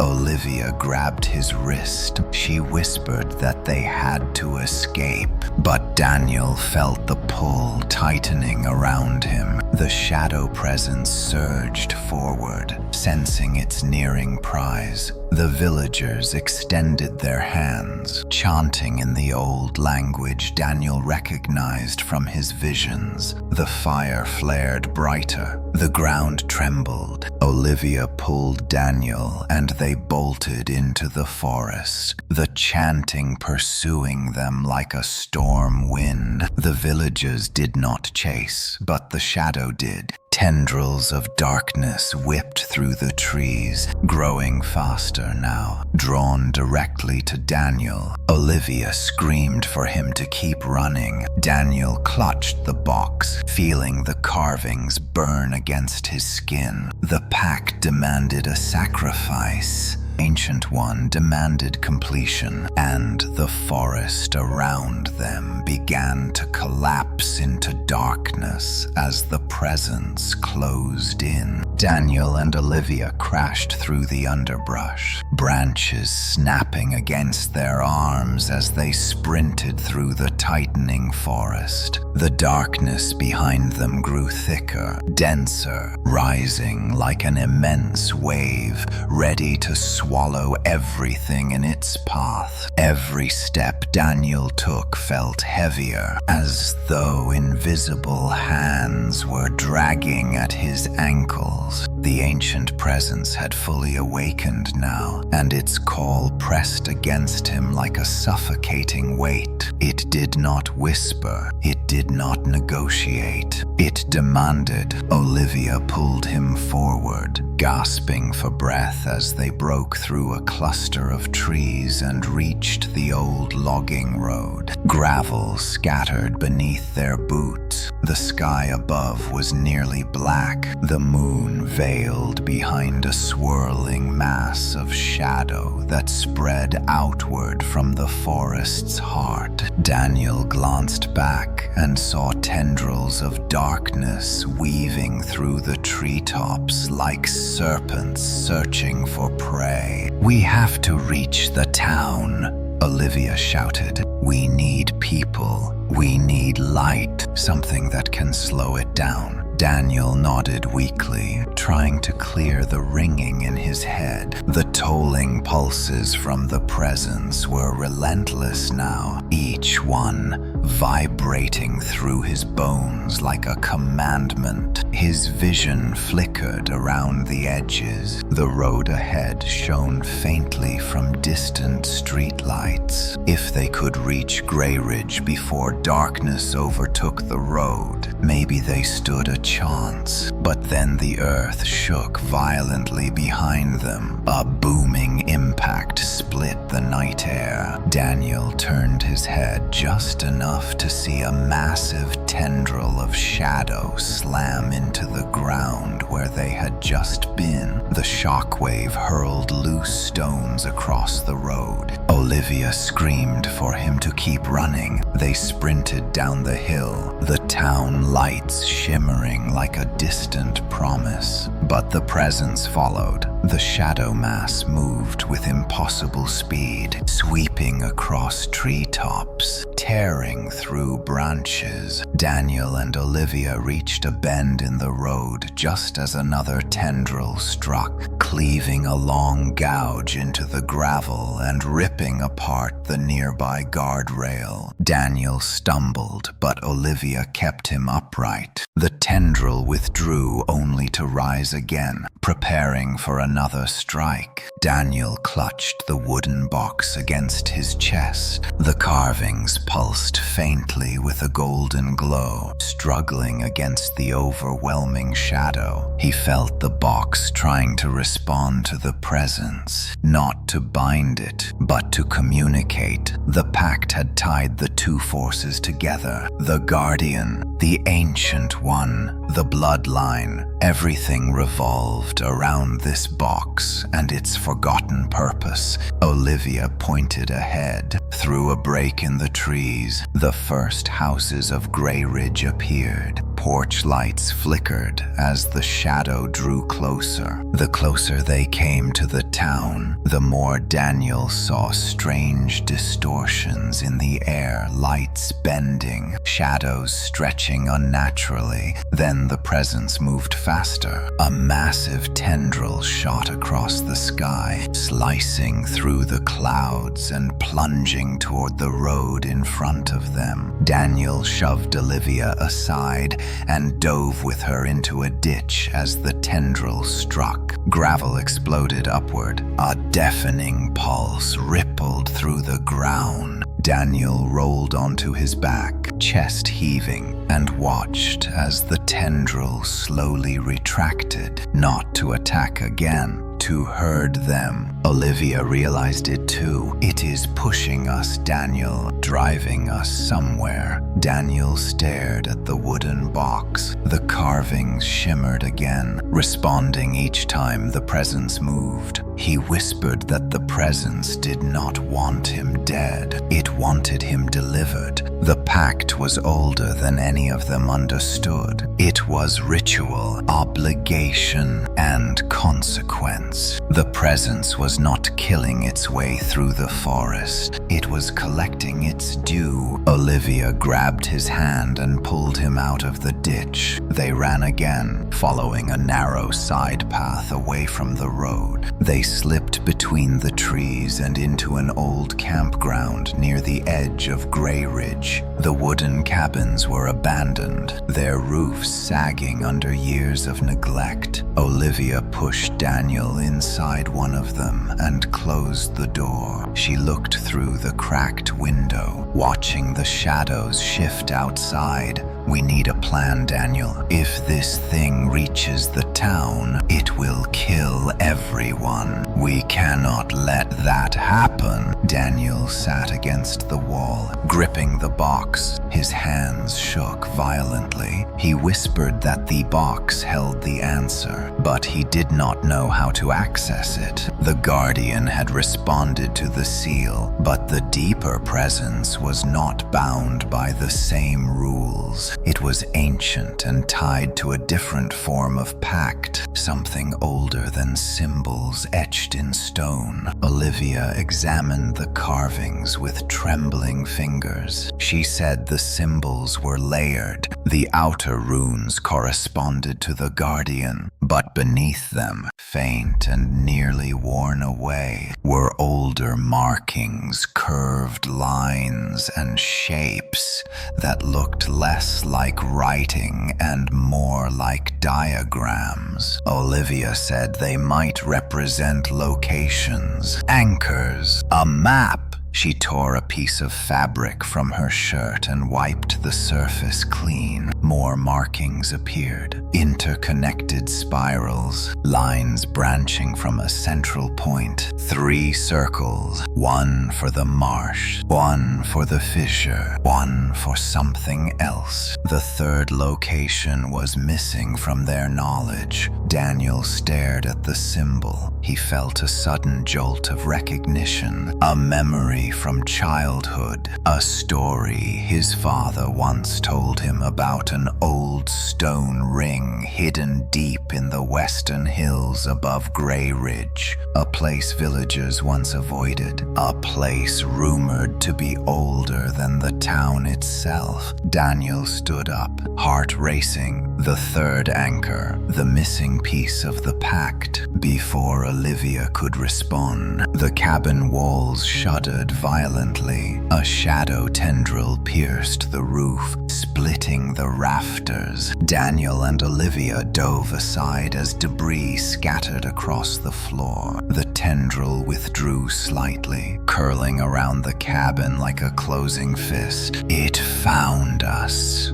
Olivia whispered in terror. Daniel grabbed her hand and pulled her through the back door as the cabin collapsed behind them. The presence spread across the tree line like an avalanche of darkness. Daniel and Olivia sprinted through the campground, dodging collapsing structures as shadow tendrils smashed through wood and metal. They reached the far edge of the campground where the forest thickened again. Daniel pointed west, toward the hills. Olivia nodded, and they plunged into the darkness, climbing over roots and fallen branches. The ground shook continuously now, as though the ancient presence was reshaping the land itself. Behind them, the shadow moved with purpose, not attacking, not stopping, driving them toward the stone ring. The trees thinned as they climbed higher. The moonlight flickered through the branches, but shadows moved even where light touched. Daniel felt his heartbeat sinking with the tolling pulses. Olivia leaned against a tree, breath ragged, but she refused to stop.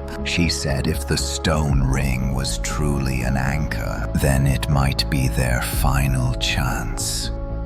Daniel stared at the box again. The carvings glowed softly, guiding him like a lantern. With each pulse from the presence, the box responded in kind. The path became clear, not with sight, but instinct. The box remembered. The land remembered. The pact remembered. They climbed until the forest opened into a wide circular clearing. At its center stood the ancient stone ring, monolithic pillars arranged in a perfect circle, each one carved with faint runes that glowed faintly under the moonlight. Olivia gasped. Daniel felt his knees weaken. He had seen this place in the visions. The villagers had once stood here. The pact had been sealed here. And now the presence was guiding him back to the beginning. A tremor shook the hill. The trees behind them split apart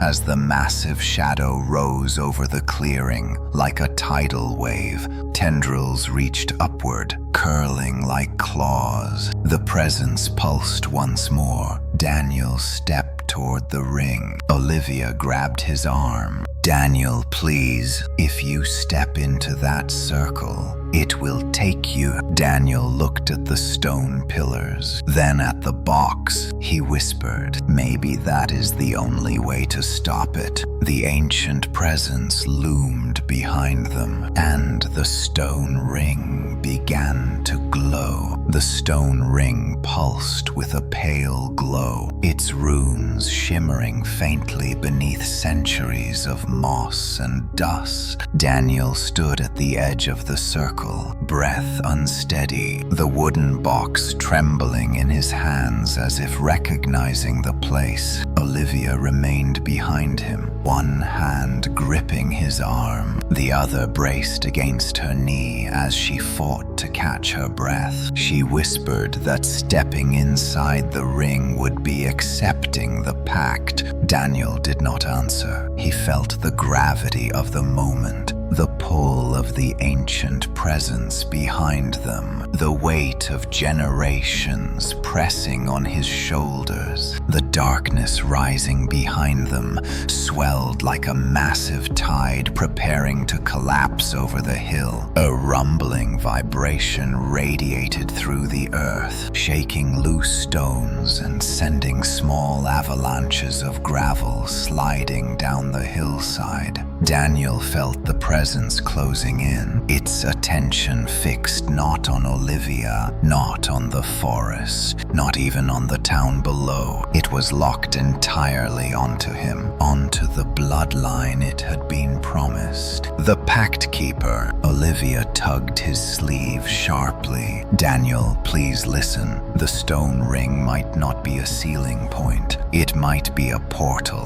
a gateway. She pointed at the runes circling the pillars, a series of symbols, jagged lines, spirals, and intersecting curves shimmered faintly, their light growing stronger with each pulse from the presence behind them. Olivia's voice trembled as she said the ring could be the place where the Ancient One first made contact with the villagers, not the site of the pact, the birthplace of it. Daniel took a single step back, shaken. If the ring was a portal, stepping inside might not bind the presence. It might invite it, release it fully. He hesitated, clutching the box more tightly. The carvings on its surface began to glow again, faint golden threads running along the grooves. The box was reacting to the ring as if recognizing the structure, resonating with it. Behind them, the shadow mass surged forward another few yards, its edge rolling like a living tide across the forest floor.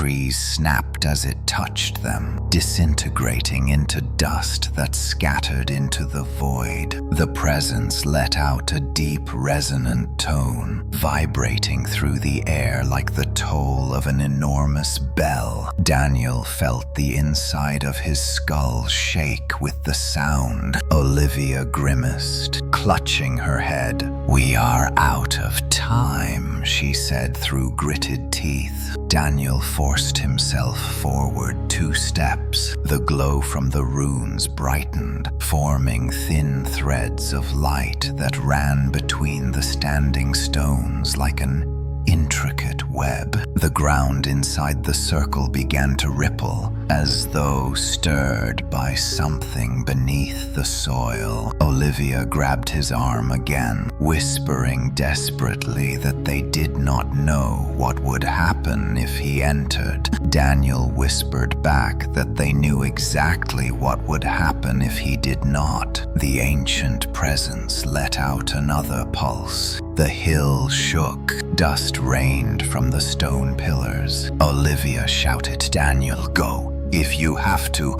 but I am not letting you face it alone." Daniel's throat tightened. He turned to tell her no, but the presence struck. A massive tendril of darkness lunged up the hillside, cutting through trees and soil as if they were wet clay. Daniel shoved Olivia aside and dove in the opposite direction as the tendril slammed into the ground between them. The impact sent shockwaves across the clearing. The stone ring flickered wildly, its glow surging in chaotic bursts. Daniel scrambled to his feet. Olivia called his name, but before he could reach her, another tendril curled around her ankle. She screamed as it dragged her toward the edge of the clearing. Daniel sprinted toward her, but the ground cracked beneath his feet as another tendril rose from below, blocking his path. The ancient presence tightened its grip on Olivia, lifting her off the ground. Daniel felt his chest collapse inward. The presence was not only after him, it wanted to remove everything that stood in the way of the pact's fulfillment. Olivia clawed at the tendril, her nails tearing through shadow that dissolved like smoke. But every time she tore a piece away, it reformed. Daniel held the box tightly in both hands and shouted Olivia's name. The carvings glowed brighter. The tendril holding her flinched. For the first time, the ancient presence reacted not with confidence, not with anticipation, but with caution. Daniel raised the box high. The gold lines pulsed with a steady rhythm, syncing with the beat of his heart. He shouted words he did not recognize, words that rose from memories not his own, fragments of the language spoken by the original villagers during the pact. The tendril recoiled, releasing Olivia. She hit the ground hard,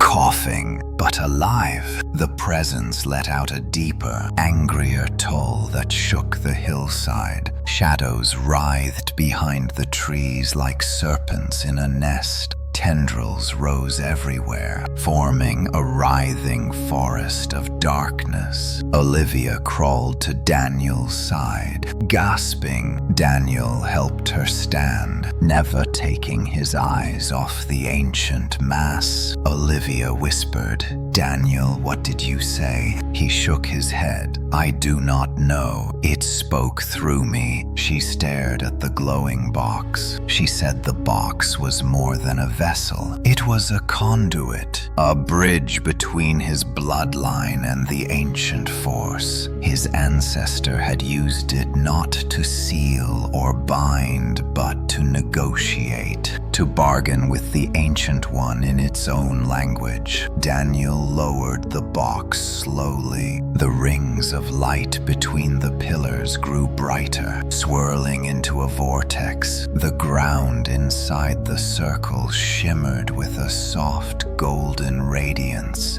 Olivia realized the stone ring might not be a portal for the Ancient One, but for the Pact Keeper, a place where the bloodline could stand and renegotiate terms. Daniel's pulse quickened. If he entered the ring, the Ancient One might communicate directly with him, but negotiation with such a force was unpredictable. Dangerous, potentially fatal. Olivia gripped his hand tightly. She whispered that if he stepped inside, he would not go alone. Daniel shook his head. He said the pact was made with his ancestors' bloodline alone. Only he could speak for it. Only he could complete it, alter it, or break it. Olivia shook her head violently, refusing to let go. She said if he died, the presence would consume the land anyway. The pact would collapse. The ancient force would rise unchecked. They needed a way to weaken it first. As if answering her words, the box glowed brighter. Daniel felt heat surge through it, pulsing against his palms like a living heart. A thin beam of golden light extended from the box and touched the center of the ring. The runes ignited fully, bathing the clearing in radiant light. The ancient presence roared, recoiling from the radiance. Its tendrils withdrew several yards, writhing violently. Daniel and Olivia staggered as the light washed over them. Daniel realized the box could weaken the Ancient One if he used it correctly. Olivia's eyes widened. She said the box's runes were responding to the ring. They were connected. One was a map. The other was the destination. The box had activated the ring. This was their chance.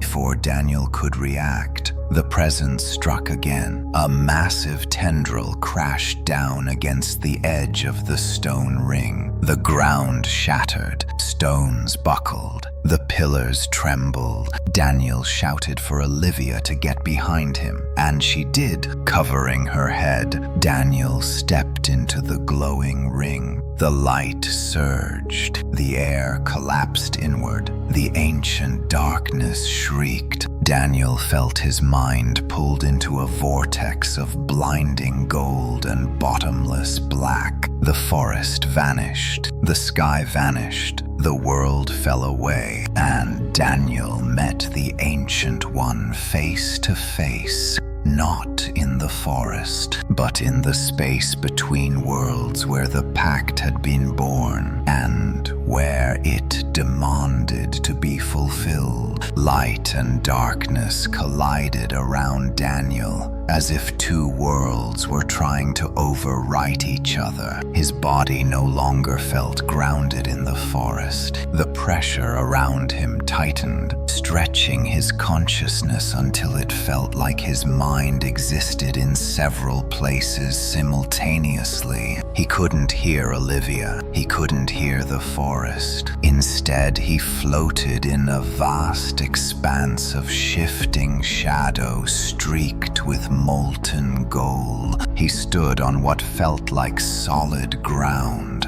but looked like nothing he recognized. A surface of black stone cracked with glowing veins, as if the Earth's core had been exposed to the sky. Overhead, no stars shone. Only swirling masses of fog twisted into impossible shapes. The air shimmered with fragments of whispered language that did not belong in the human world. And then the presence appeared, not as a towering shadow or a writhing mass, but as a colossal figure that shifted between forms, sometimes humanoid, sometimes serpentine, sometimes a cluster of eyes suspended in darkness. The Ancient One pulsed with power so immense that Daniel nearly collapsed. Every instinct screamed at him to flee, but the world he stood in held no direction, no horizon, only the presence and the glowing cracks beneath his feet. Daniel Mercer, the voice did not sound.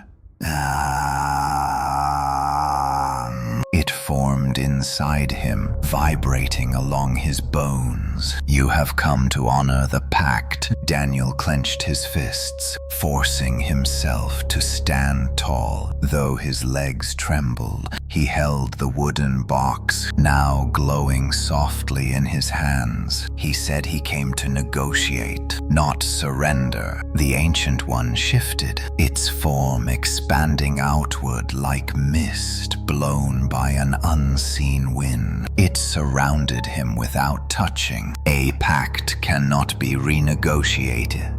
It can only be fulfilled. Daniel felt the words echo through his blood, an echo from centuries ago. His ancestor's voice blended with the Ancient One's, as if two memories overlapped. Daniel said the villagers had tricked his lineage. They never told future generations about the pact. They hid it, buried it, ignored it. That should matter. The Ancient One's form flickered with a cold ripple. You misunderstand. Pact Keeper. The villagers did not hide the pact from you. They hid you from the pact. Daniel inhaled sharply. The presence continued. Your ancestor agreed to the terms, but he foresaw what it would demand. He sent his children away, hid them, scattered the bloodline. But the land remembers, the seal remembers, and now you are the first to awaken the pact fully since he fled. Daniel's chest tightened. He asked what exactly was promised. The presence's form condensed, shrinking to a shape almost humanoid. A life every 100 years. A firstborn. Daniel's breath caught. He said no one in his family had ever been taken. The Ancient One replied that the Guardian existed to collect the sacrifice, but it weakened over generations as the villagers abandoned their rituals. The Guardian lost its link to the pact and could no longer find the bloodline. So the appearance of the fog had become aimless over the decades, searching, reaching, failing, until Daniel returned to the marsh. The realization crashed over him like a wave. He had awakened the Guardian, which had awakened the seal, which had awakened the Ancient One. Everything spiraled back to him. The Ancient One studied him. You came willingly to the ring. Pact Keeper. The terms require your submission. Your life fulfills the debt. Daniel raised the glowing box defiantly. He felt warmth surge from it, pushing back against the presence. He said the pact was unfair. It was made before he existed, before any of his choices mattered. The Ancient One's form expanded again, filling the skyless world. Fair has no meaning in an agreement sealed in blood and bound to land. Only completion matters. Daniel felt something pull at his soul, a powerful force, attempting to draw him forward. He dug his heels into the cracked stone, resisting with every fiber of his being. The box pulsed in his hands, gold flickers flashing more urgently. Then he heard it, a faint voice.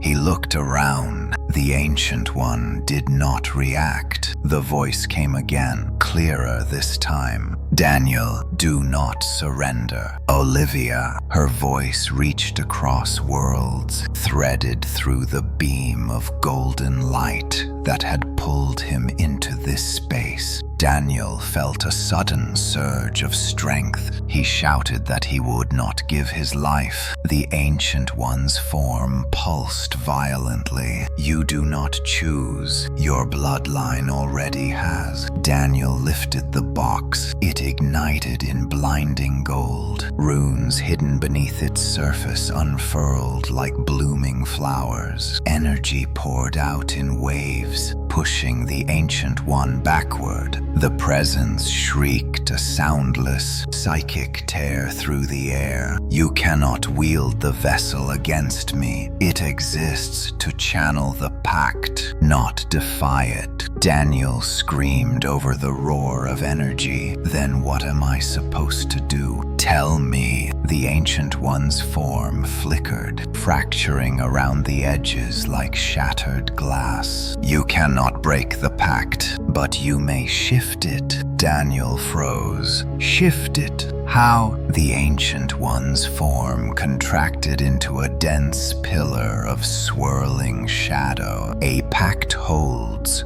as long as both sides adhere to its terms. If one side offers a different payment of equal value, the pact may change form." Daniel's mind raced. What could equal a life? He felt Olivia's voice again, clearer now. "Daniel, listen. The pact was made by power, which means it can be answered by power, not by death. By offering energy, will, strength, the way you reshaped the seal." Daniel felt hope spark in his chest. The box pulsed again. The Ancient One loomed before him, immense and storm-like. "Your life is the only payment I was promised." Daniel lifted the box higher. He shouted that he offered something else instead. His connection to the Guardian, the ancestral contract, all the power that had accumulated in the vessel through generations, all the energy he used to rebuild the seal. The Ancient One recoiled, its form unraveling at the edges. "Your offering is incomplete." Then Olivia's voice pierced the void. "Take mine too." Golden light erupted behind Daniel. He turned and saw her standing at the threshold between worlds, her silhouette outlined in brilliant radiance. She held onto the beam connecting their dimensions, her body shaking but her stance unwavering. She shouted, "If this pact needs will and strength, then take both of ours." The Ancient One screamed, its form convulsing violently. Daniel felt the world crack. The black stone beneath his feet split wide. Light poured through the cracks. The swirling fog above tore like fabric. Daniel felt Olivia's hand grasp his shoulder, even though she was still in the world beyond. Their energies aligned. Daniel shouted the final words that rose into his mind.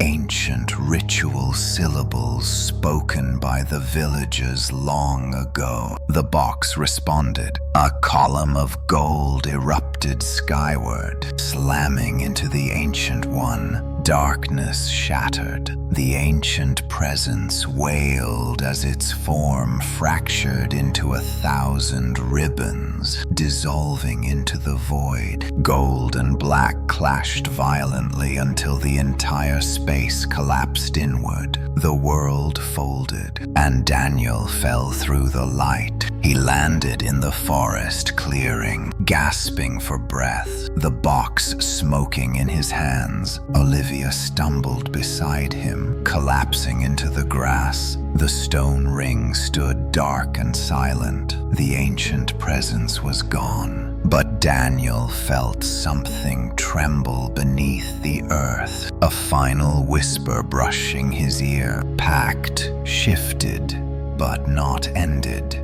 Daniel lay sprawled in the grass, lungs burning, the world spinning in and out of focus as if he had been torn from one reality and stitched hastily back into another. The sky above him was no longer a void of swirling shadows and molten gold. It was simply night, clouded and pale, with the moon trembling faintly behind drifting wisps of fog. The forest around the stone ring was silent, too silent. Even the insects had not returned. The smell of singed air hung heavy, as though lightning had struck the hilltop.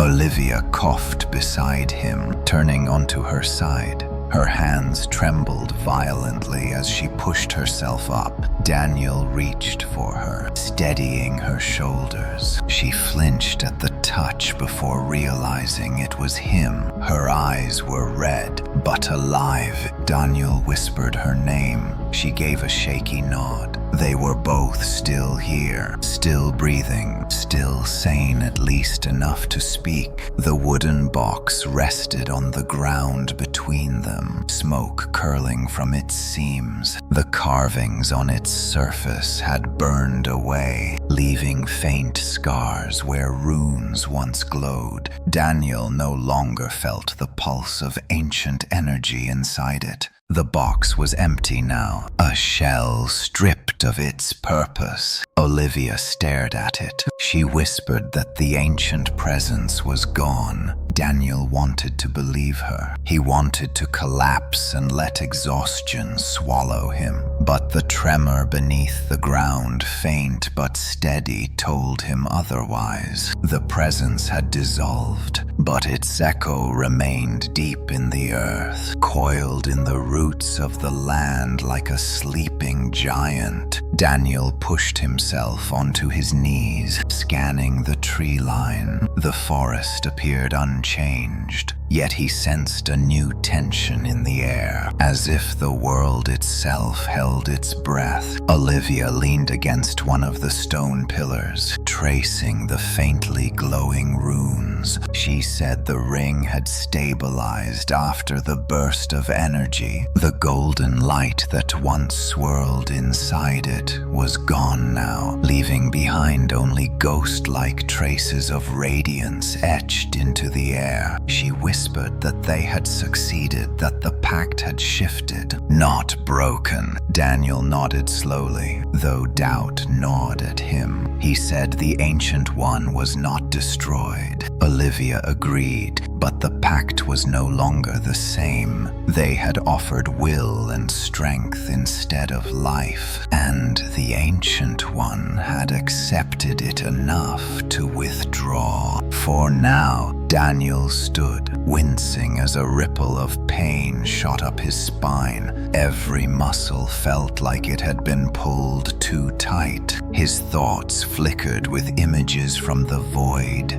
shattered fragments of the Ancient One's shifting form, and the final burst of energy that had ripped them back into the world. He knew the presence was bound again, but its voice, cold, resonant, still whispered at the edge of his consciousness. Pact shifted, but not ended.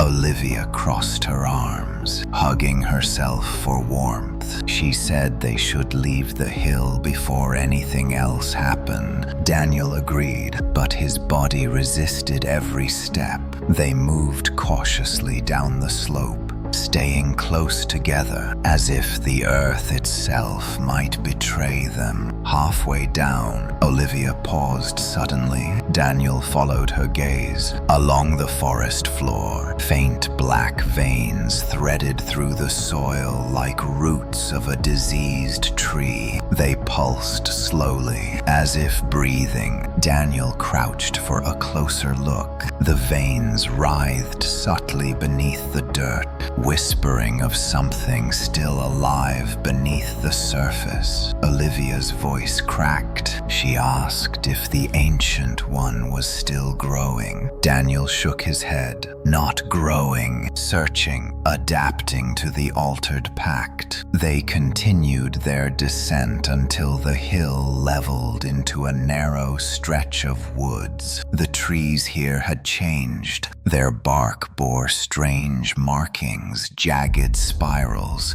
that mirrored the runes from the stone ring. Their leaves shimmered faintly under moonlight as though touched by residual magic. The world was shifting, absorbing the remnants of the ancient presence into its roots. Then Daniel froze. A figure stood between the trees ahead. A man, older, gray-haired, wearing a tattered coat that fluttered in the breeze. His face was gaunt, yet familiar, hauntingly familiar. Daniel took a step forward, heart pounding in his throat. Olivia whispered his name, urging him to be careful. Daniel approached slowly. The man did not move, did not blink, but he was not a shadow or a spirit. His boots pressed into the soil, breath fogged from his lips. He was alive. Daniel asked who he was. The man lifted his head, and the moonlight illuminated eyes that held centuries of sorrow. "My name is Elias Mercer." Daniel staggered backward. Olivia gasped. Elias Mercer, the man from Daniel's visions, his ancestor, the pact keeper who made the original agreement with the Ancient One alive, standing in front of them. Decades or centuries past his time,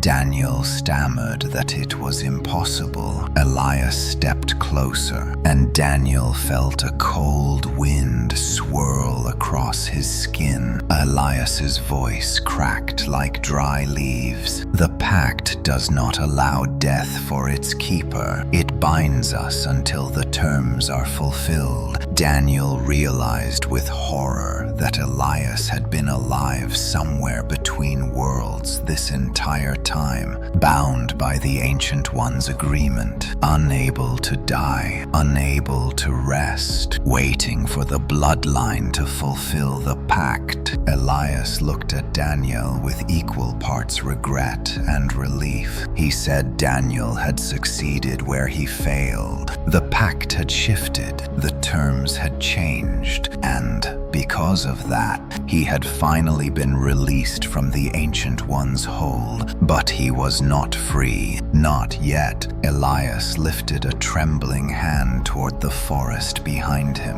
Daniel felt the earth pulse again. Elias said the Ancient One had accepted the offering, but it sought something more to solidify the shifted pact. A new anchor, a stabilizing force, something to fill the void left by the broken guardian. Daniel asked what it wanted. Elias's next words hollowed the world around them. A successor. Daniel felt his blood run cold. Olivia grabbed his hand, shaking her head fiercely. She whispered that Daniel had already given enough. He had risked his mind, his life, his soul. Elias looked at him with hollow sadness. The Ancient One cannot be fully bound without a guardian. It will not choose its vessel. It will claim the bloodline. Daniel took a step back, heart pounding. He asked if Elias had been the guardian. Elias nodded,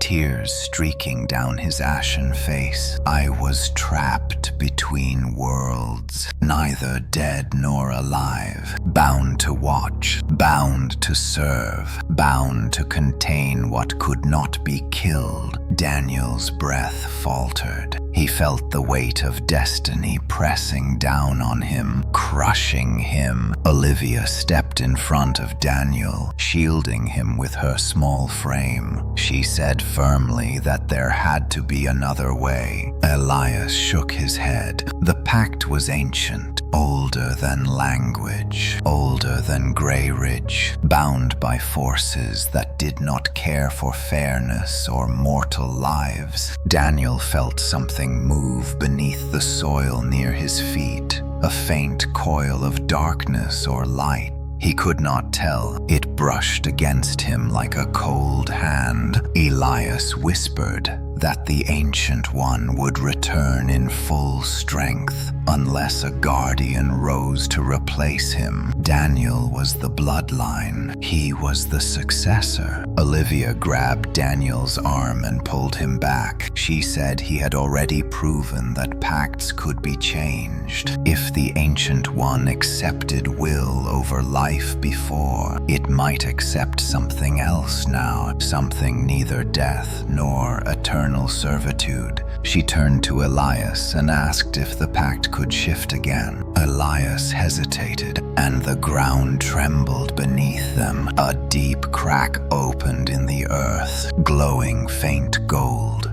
and faint black.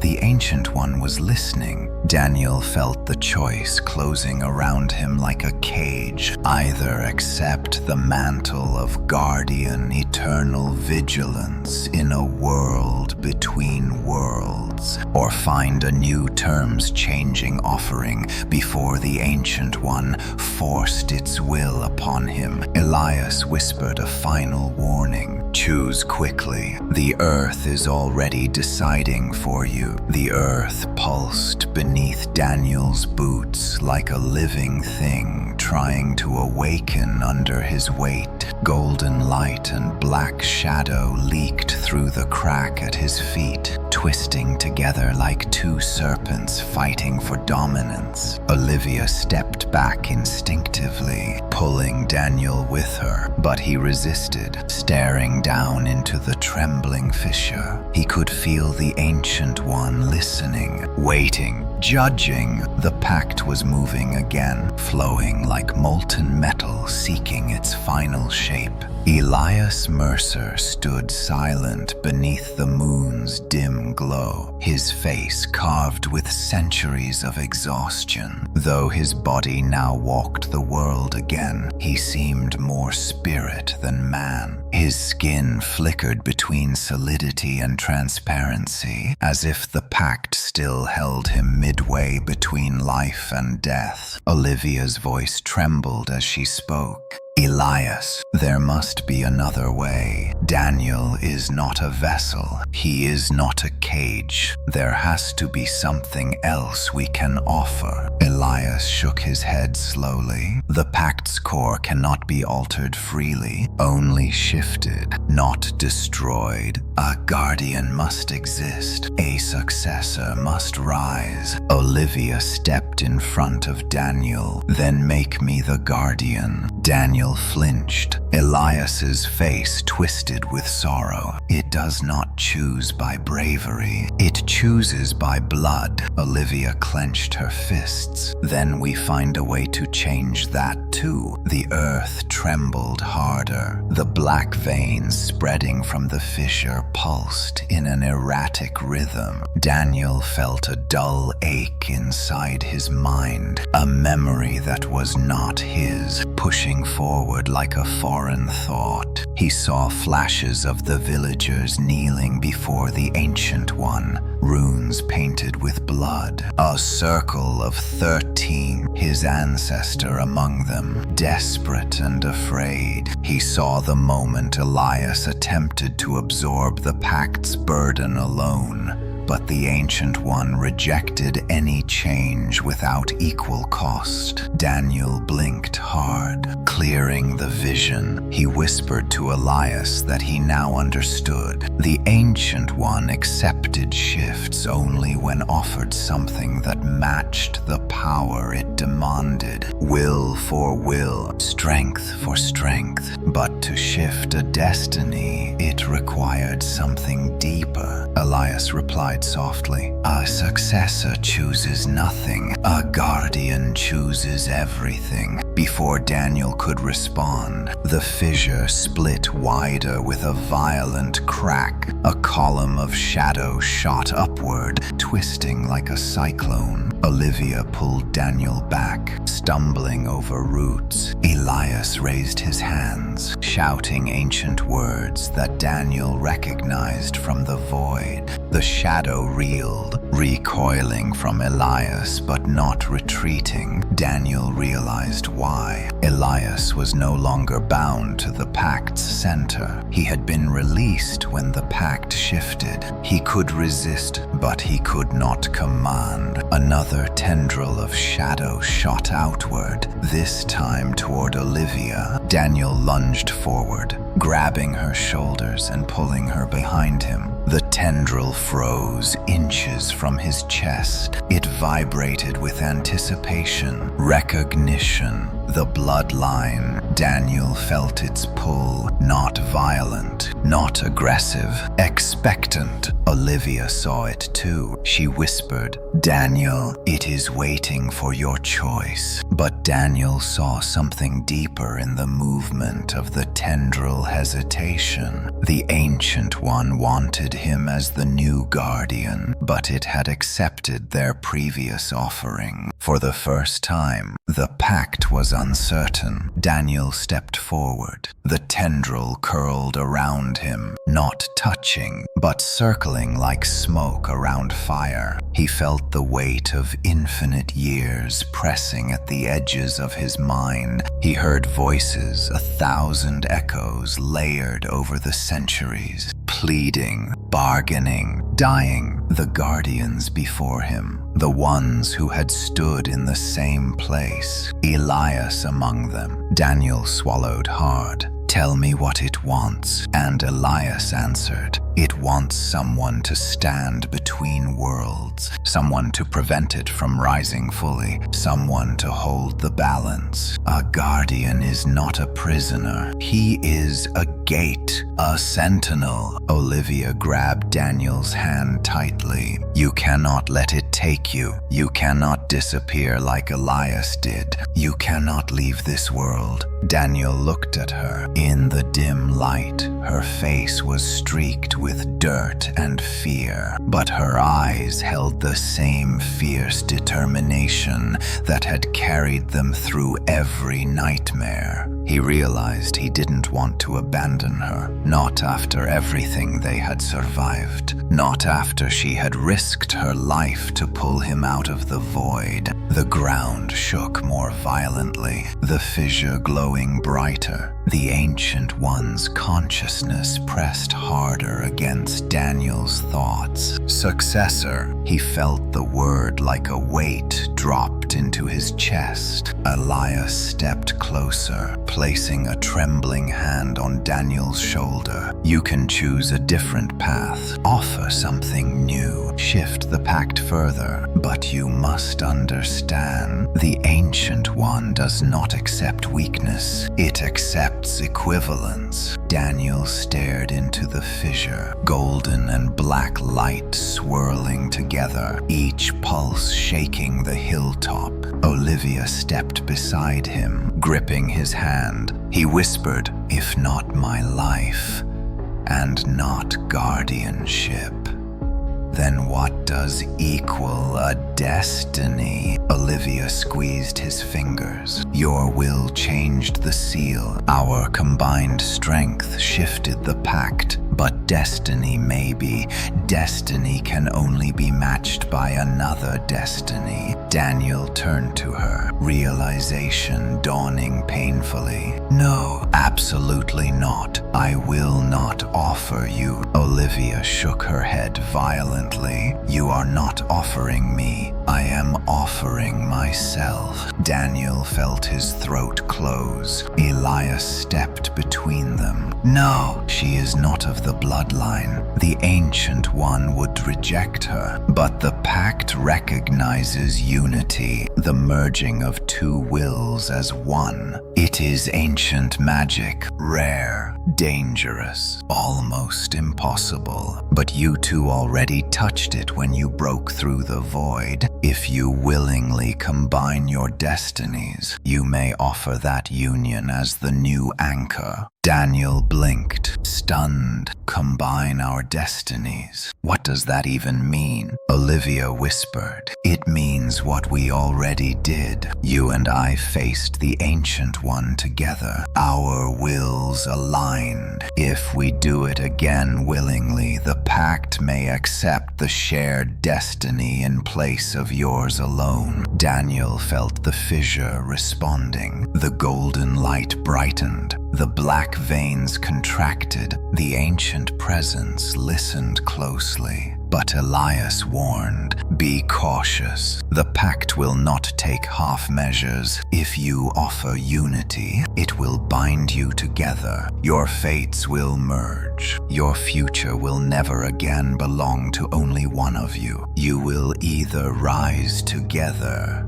or fall together. Olivia stepped closer to Daniel, placing her palms on his chest. Her voice shook, but her eyes never wavered. Daniel, I choose this. I choose you. Daniel's breath hitched. The shadow tendril pulsed with hunger and anticipation. The fissure widened, a vortex of shadow and gold spiraling upward. Daniel looked at Olivia, truly looked at her. The scratches on her cheek, the dirt in her hair, the strength in her spine, the courage that had kept him alive. The choice she was offering was not one of sacrifice, it was one of solidarity. He nodded, and the earth exploded with light. Golden fire burst from the fissure, engulfing them both. The tendril of shadow recoiled, thrashing like a wounded bee.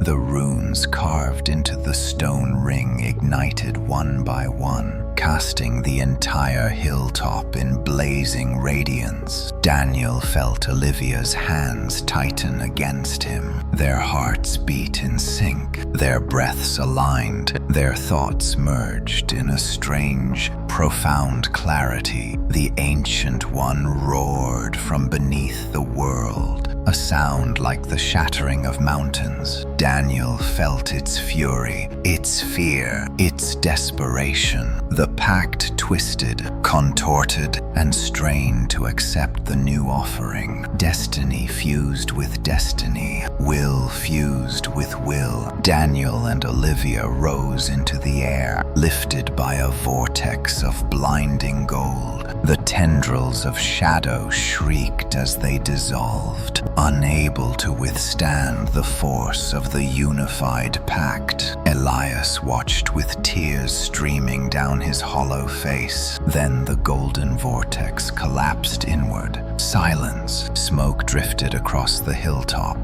The runes dimmed. The fissure sealed shut. Elias stood alone. Daniel and Olivia were gone. Daniel's senses returned not as a gentle awakening, but as a violent snap. He felt himself slammed against something solid, cold and unforgiving. His lungs seized, unable to draw breath at first, as if the world he had just fallen into did not yet permit breathing. His fingers twitched, his vision blurred. A ringing sound, high, sharp, constant, filled his ears. He was alive, but he was not in the forest anymore. The darkness around him shifted, pulling back like a receding tide. Gradually, the world came into focus. He lay on a floor of smooth black stone, etched with faint spiraling runes that glowed dimly, like embers refusing to die. Above him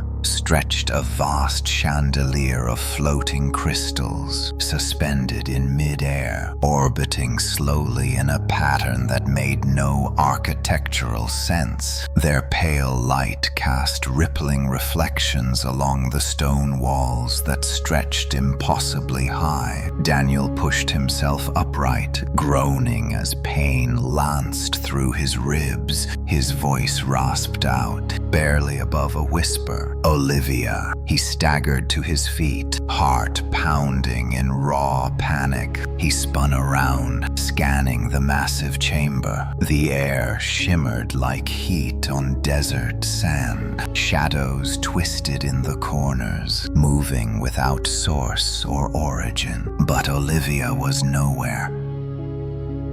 His shout echoed, splintering into fragments that bounced off the distant walls. Too distant. The chamber should not have been this large. It felt like standing inside a cathedral built for giants, ancient, unreachable, surreal. Then he felt it, a soft pulse behind him, warm as a heartbeat he recognized. Daniel turned slowly. Olivia stood a few yards away, bracing herself on one knee, her hair tangled, her face pale but alive. She looked up at him with trembling breath. "You made it too," she whispered. Daniel rushed to her, dropping to his knees and pulling her into a tight embrace. She clung to him, shaking with a mixture of fear and relief. For a moment, the overwhelming dread of the unknown receded. They were here together. They had survived the light,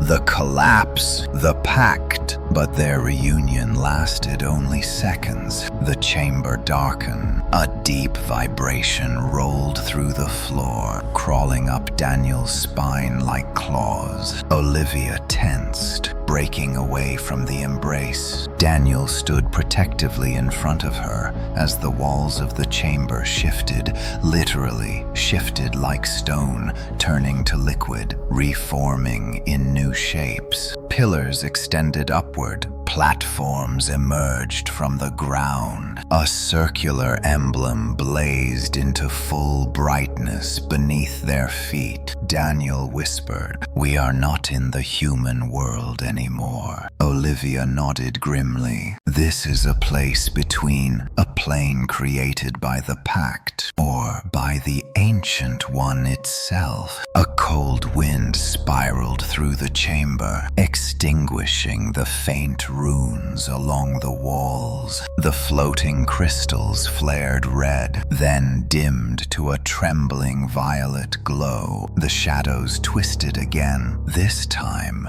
coalescing into a familiar shape. A tall humanoid silhouette with two long limbs and eyes like dying stars. Daniel felt his throat close. "Elias," the silhouette flickered. Then, with a flash of crimson threads, Elias Mercer materialized before them, older, frailer, barely standing upright. His eyes were hollow, yet touched with faint gold. Daniel stepped forward. "Elias, how did you—" Elias lifted a trembling hand. "I was drawn here because the pact summoned me the moment you and Olivia merged your destinies. The Ancient One shifted its position. It moved its domain, and now you stand in the heart of the boundary." Olivia steadied Elias as he swayed. "The heart of the boundary," she repeated. "What is this place?" Elias looked around the vast chamber with a haunted expression. "This is where guardians are bound, where their souls are tethered, where decisions that shape centuries are sealed. I stood here once, against my will." Daniel's stomach tightened. "You mean this is where the guardian is chosen?" Elias nodded slowly. "And unless you complete what you began, the Ancient One will choose for you." The chamber shook again. This time, something descended from above a vast circular aperture that rotated like the iris of an enormous eye. Black mist poured from it in slow, elegant streams, spiraling downward until it filled half the chamber. Inside the mist, faint shapes moved. Faces, Forms, echoes of previous pact keepers. Olivia grabbed Daniel's hand. Their shared destiny shimmered faintly between their palms. Golden sparks that pulsed in rhythm with their heartbeats. Daniel swallowed. Is the pact still listening? Elias shook his head. The pact is not listening. The Ancient One is. Daniel felt it before he saw it. A cold presence pressed against his mind, sliding into the edges of his thoughts like oil. Olivia gasped, pressing her palms to her temples. The mist trembled, then a vast silhouette formed inside it. An immense shape with no defined body, only an ever-changing mass of shifting black matter. Sparks of dying blue light flickered within it, like stars inside a collapsing universe. The Ancient One, its voice did not sound. It arrived. Destiny fused. Incomplete. Daniel felt the weight of the words crush against his chest. He stepped forward, shouting into the void. We offered unity, a merged destiny, as the new anchor. You accepted it before. Why bring us here? The Ancient One pulsed, warping the air around it. Unity, accepted, but unstable. Olivia stepped beside Daniel. What do you mean unstable? We combined our destinies willingly. Together, the Ancient One's form expanded, filling the chamber. Together, incomplete. One stands on threshold.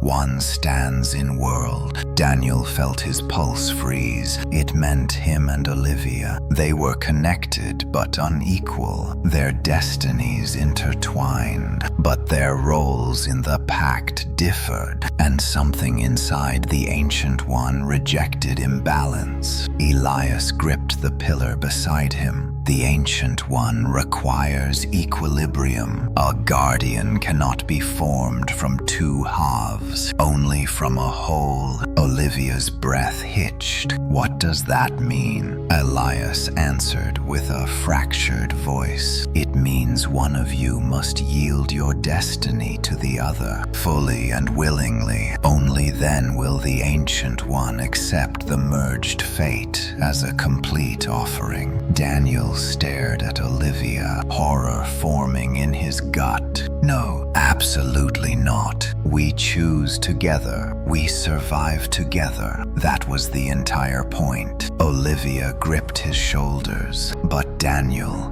if we refuse, the Ancient One will take both destinies and bind us both forever. The shadows thicken, creeping up the chamber walls like ink. Daniel looked at Elias desperately. Isn't there another way? Elias closed his eyes. There is.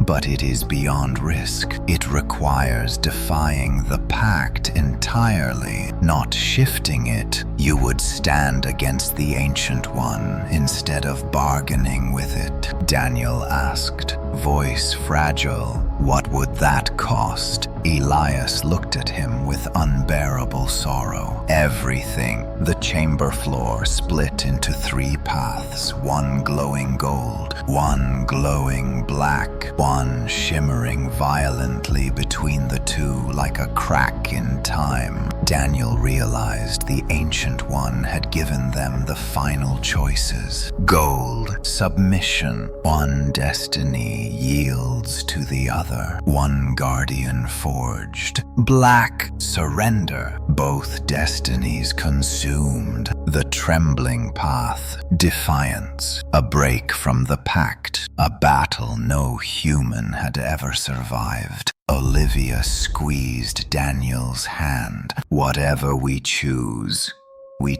together. Daniel looked at the 3 paths, heart pounding with dread. The Ancient One's voice pressed into his mind again. Choose. The chamber pulsed. The mist writhed. The future narrowed into a single moment. and Daniel stepped forward to decide the fate of the pact once and for all. The chamber rumbled like a living beast awakening beneath Daniel's feet. The three paths before him pulsed with competing energies, gold shimmering with unbearable intensity, black swirling like a bottomless storm, and the unstable fracture flickering violently, as if reality itself refused to contain it. Daniel stood still, his mind pulled in three directions at once. Olivia tightened her grip on his hand, grounding him in the moment,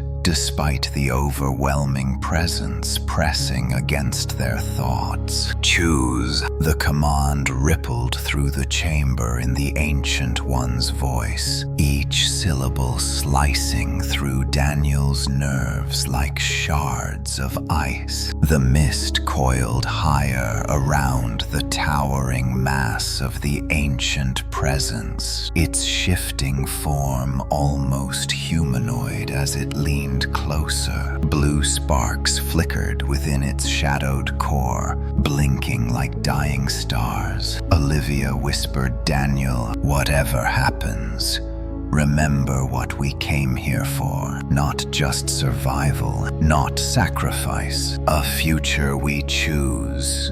Daniel swallowed hard. Her voice stabilized him. Even in this impossible place, she was a constant, her presence pushing back against the terror. The Ancient One radiated. He forced himself to focus on the paths. The gold path glowed steadily, inviting him with its warmth. He sensed the truth behind it, the Guardian's mantle. If he stepped onto it, destiny would fuse with him alone. Olivia would be freed, and Daniel would be bound forever to watch the boundary between worlds. He would not die, nor live fully. Eternity in service, alone. He felt Olivia tremble beside him. She already knew this path would take him from her. The black path pulsed with a slow, cold vibration. Despair radiated from it like smoke. If they stepped onto it, both destinies would be consumed. A surrender, a forfeiture of everything. The Ancient One would take control unchallenged. The boundary would collapse. Their world would fall into the shadow. He knew this path was merely a threat, one they could never accept, which left the fracture path. The shimmering, unstable rift vibrated violently, its light stuttering as if fighting to exist. This was defiance.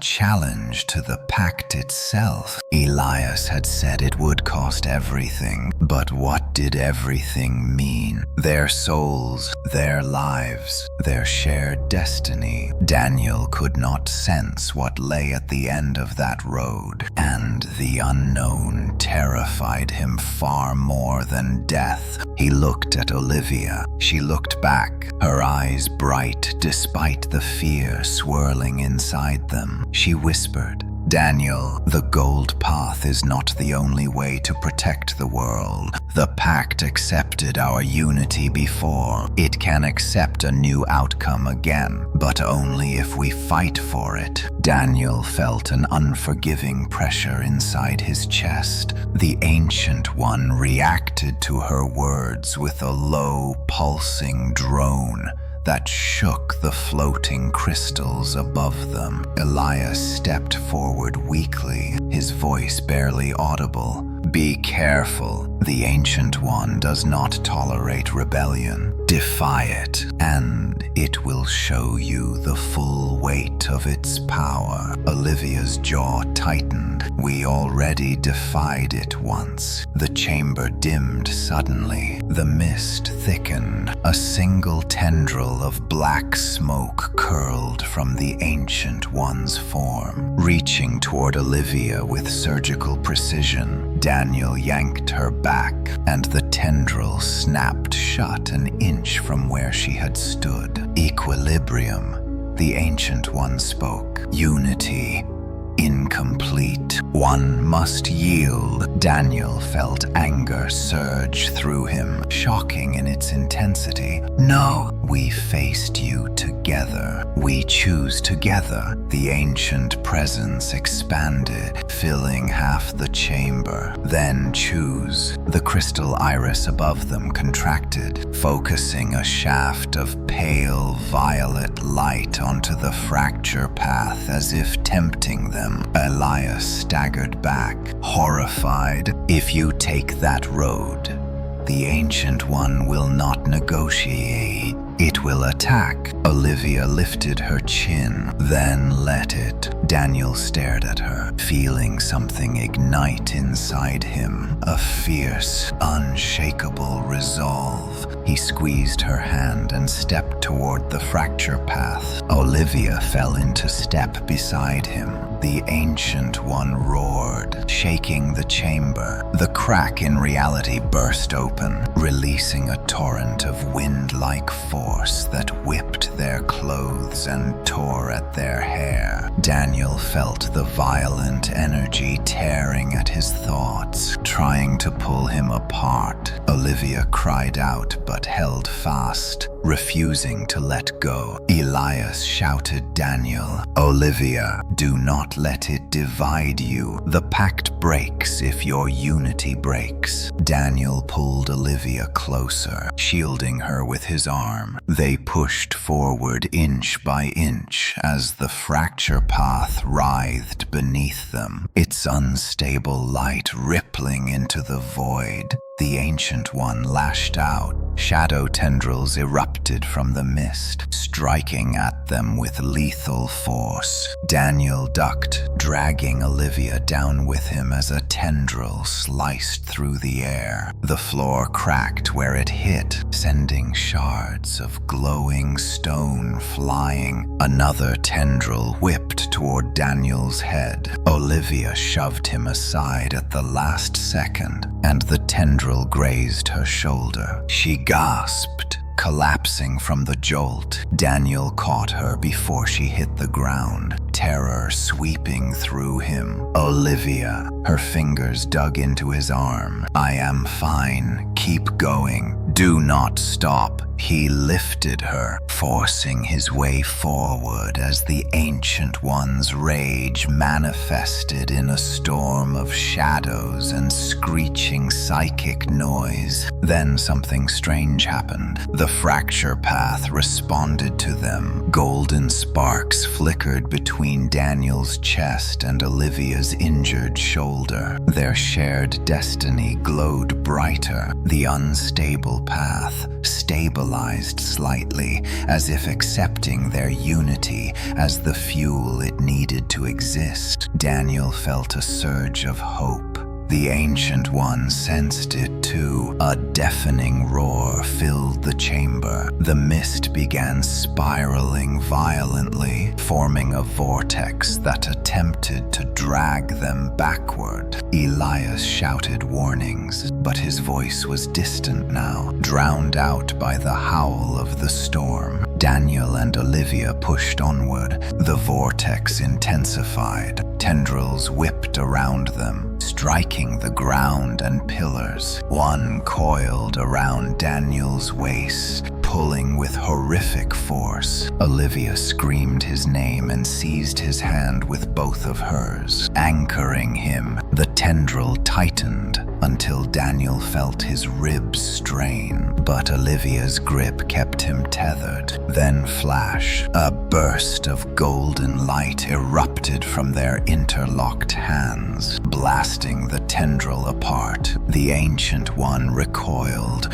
with a furious pulse that cracked the chamber walls. Together, the Ancient One hissed, "Impossible." Daniel shouted over the wind, "You demanded unity. This is unity." Olivia added through gritted teeth, "This is our destiny, not yours to choose." The Ancient One screamed. The chamber shuddered as the fracture path ignited under their feet, growing stable enough for them to step deeper into it. The air warped around them, reality bending like a sheet of heated metal. Then the path collapsed into a doorway, a swirling portal of gold and black.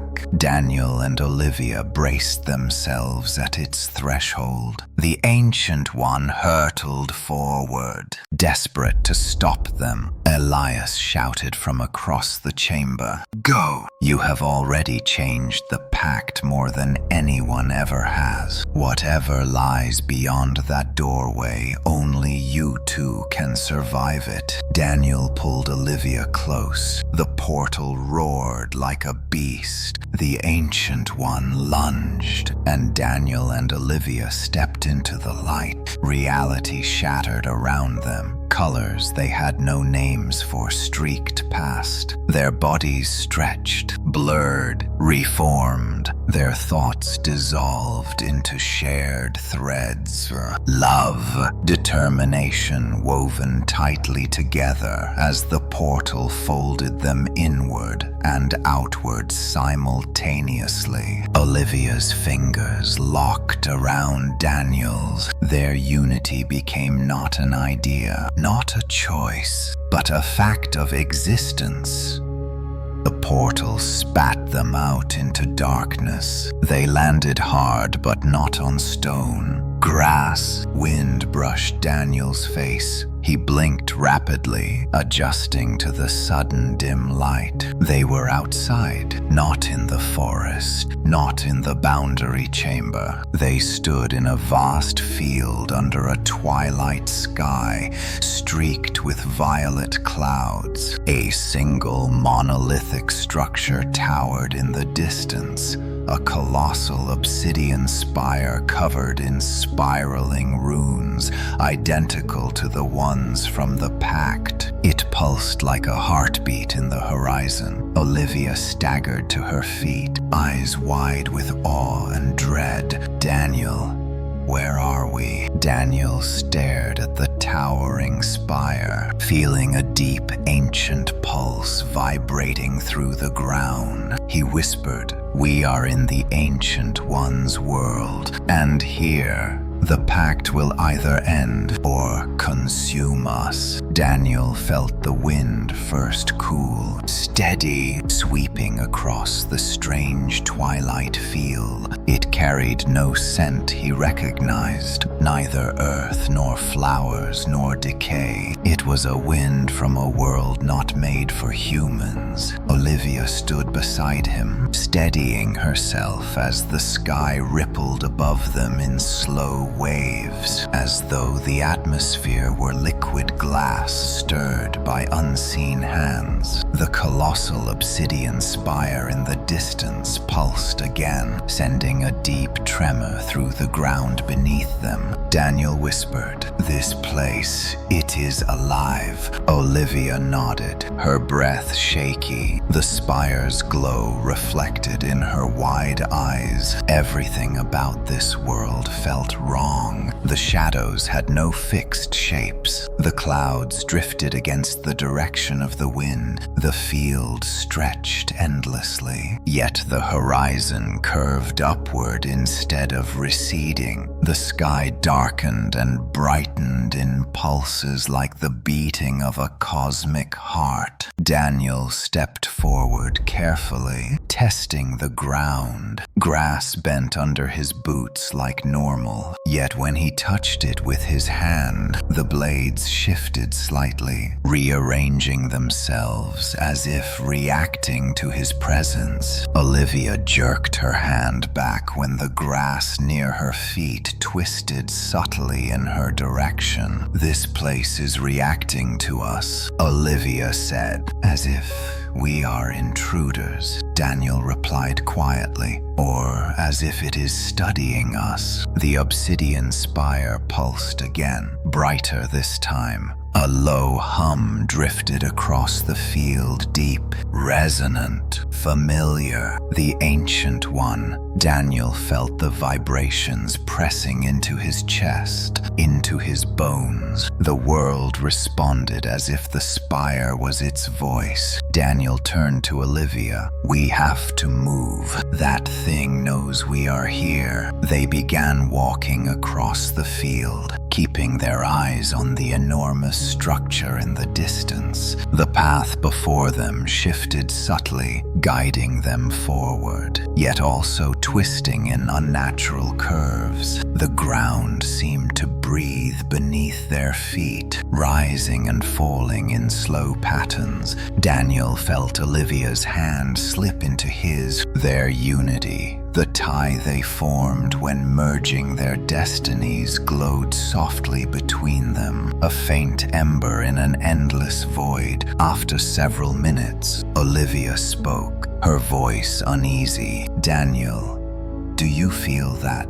Daniel paused. He sensed something like distant footsteps, except not on the ground, more like tremors traveling through the air, vibrating through their skin. The hum of the spire deepened, and with it, the world darkened, shadows bleeding outward across the field. Olivia tightened her grip. "It knows we are moving closer." Daniel's breathing quickened. Every instinct screamed at him to turn back, to run away from the spire. But there was no safety behind them, no forest, no Elias, no humanity, only the crackling remnants of the pact and the fractured chamber left behind. Ahead, the ground shifted. A shape rose from the grass, tall, slender, humanoid in outline, but made entirely of shifting pale mist. A figure without a face. Another rose beside it, and another. Soon dozens surrounded them in a half circle, each moving in unison with unnatural precision. Olivia gasped, "Are these guardians?" Daniel shook his head slowly. "No, these are echoes, fragments of what the Ancient One created before. Failed vessels." The mist figures watched them silently, their faceless forms tilting in eerie synchrony. Daniel felt emotion radiating from them, grief, longing, pain so vast it shook him. These were the souls of those the Ancient One had tried to bind as guardians, but had rejected. Their destinies absorbed, their bodies dissolved, their wills crushed. Olivia stepped closer to Daniel, fear creasing her brow. "If we fail,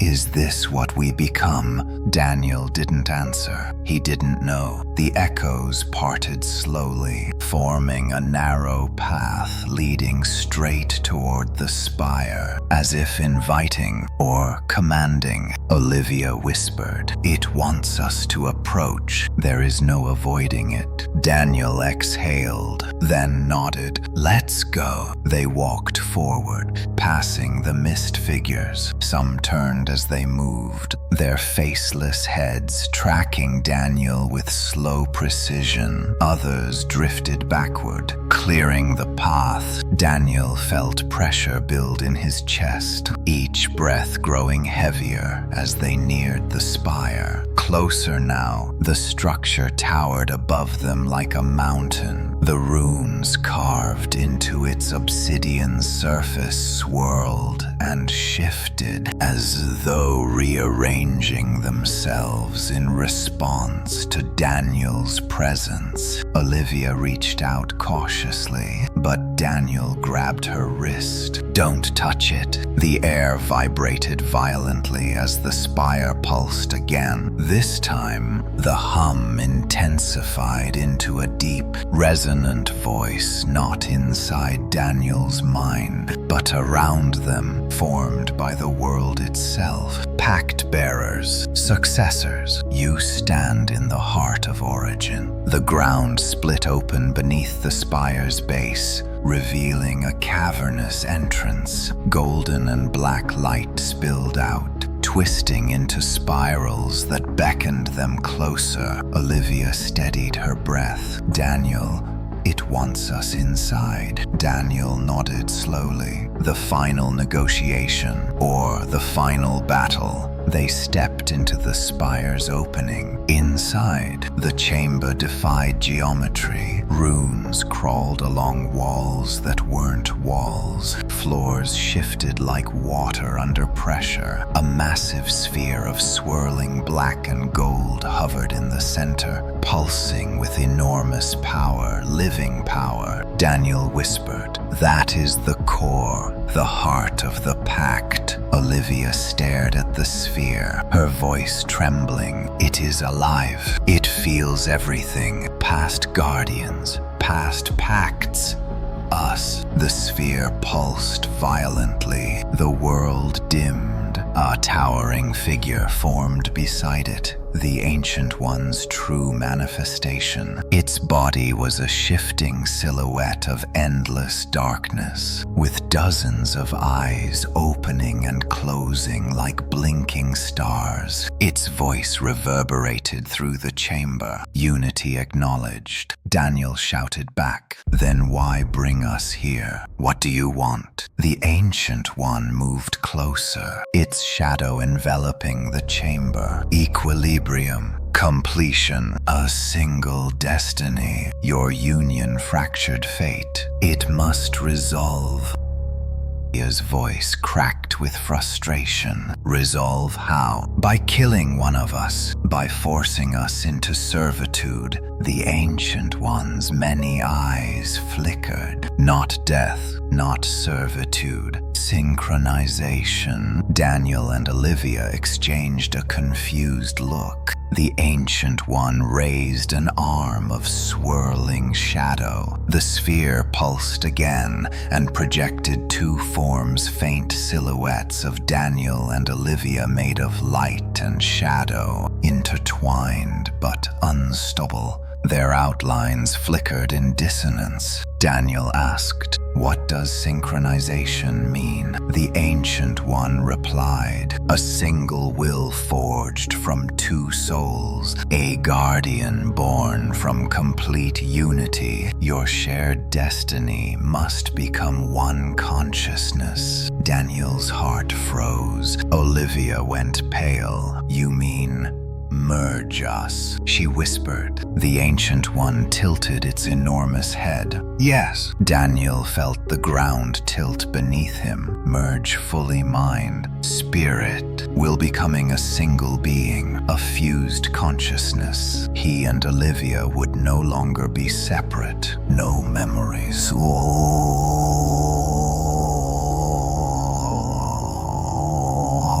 No thoughts solely hers. They would become a guardian unlike any before. Olivia grabbed Daniel's hand. "Daniel, I don't know if..." The Ancient One surged forward. "Choose." Daniel and Olivia stumbled backward as the chamber filled with crushing pressure. The sphere crackled violently. Daniel felt Olivia's panic slam into his own thoughts through their shared bond. "We will lose ourselves," Olivia whispered. Daniel cupped her face with both hands. "No, we won't lose ourselves. We become something new together." The Ancient One roared. "Choose." Daniel looked into Olivia's eyes and chose. Golden light erupted around them as they stepped toward the sphere together, their hands intertwined, their wills aligned, their destinies fused.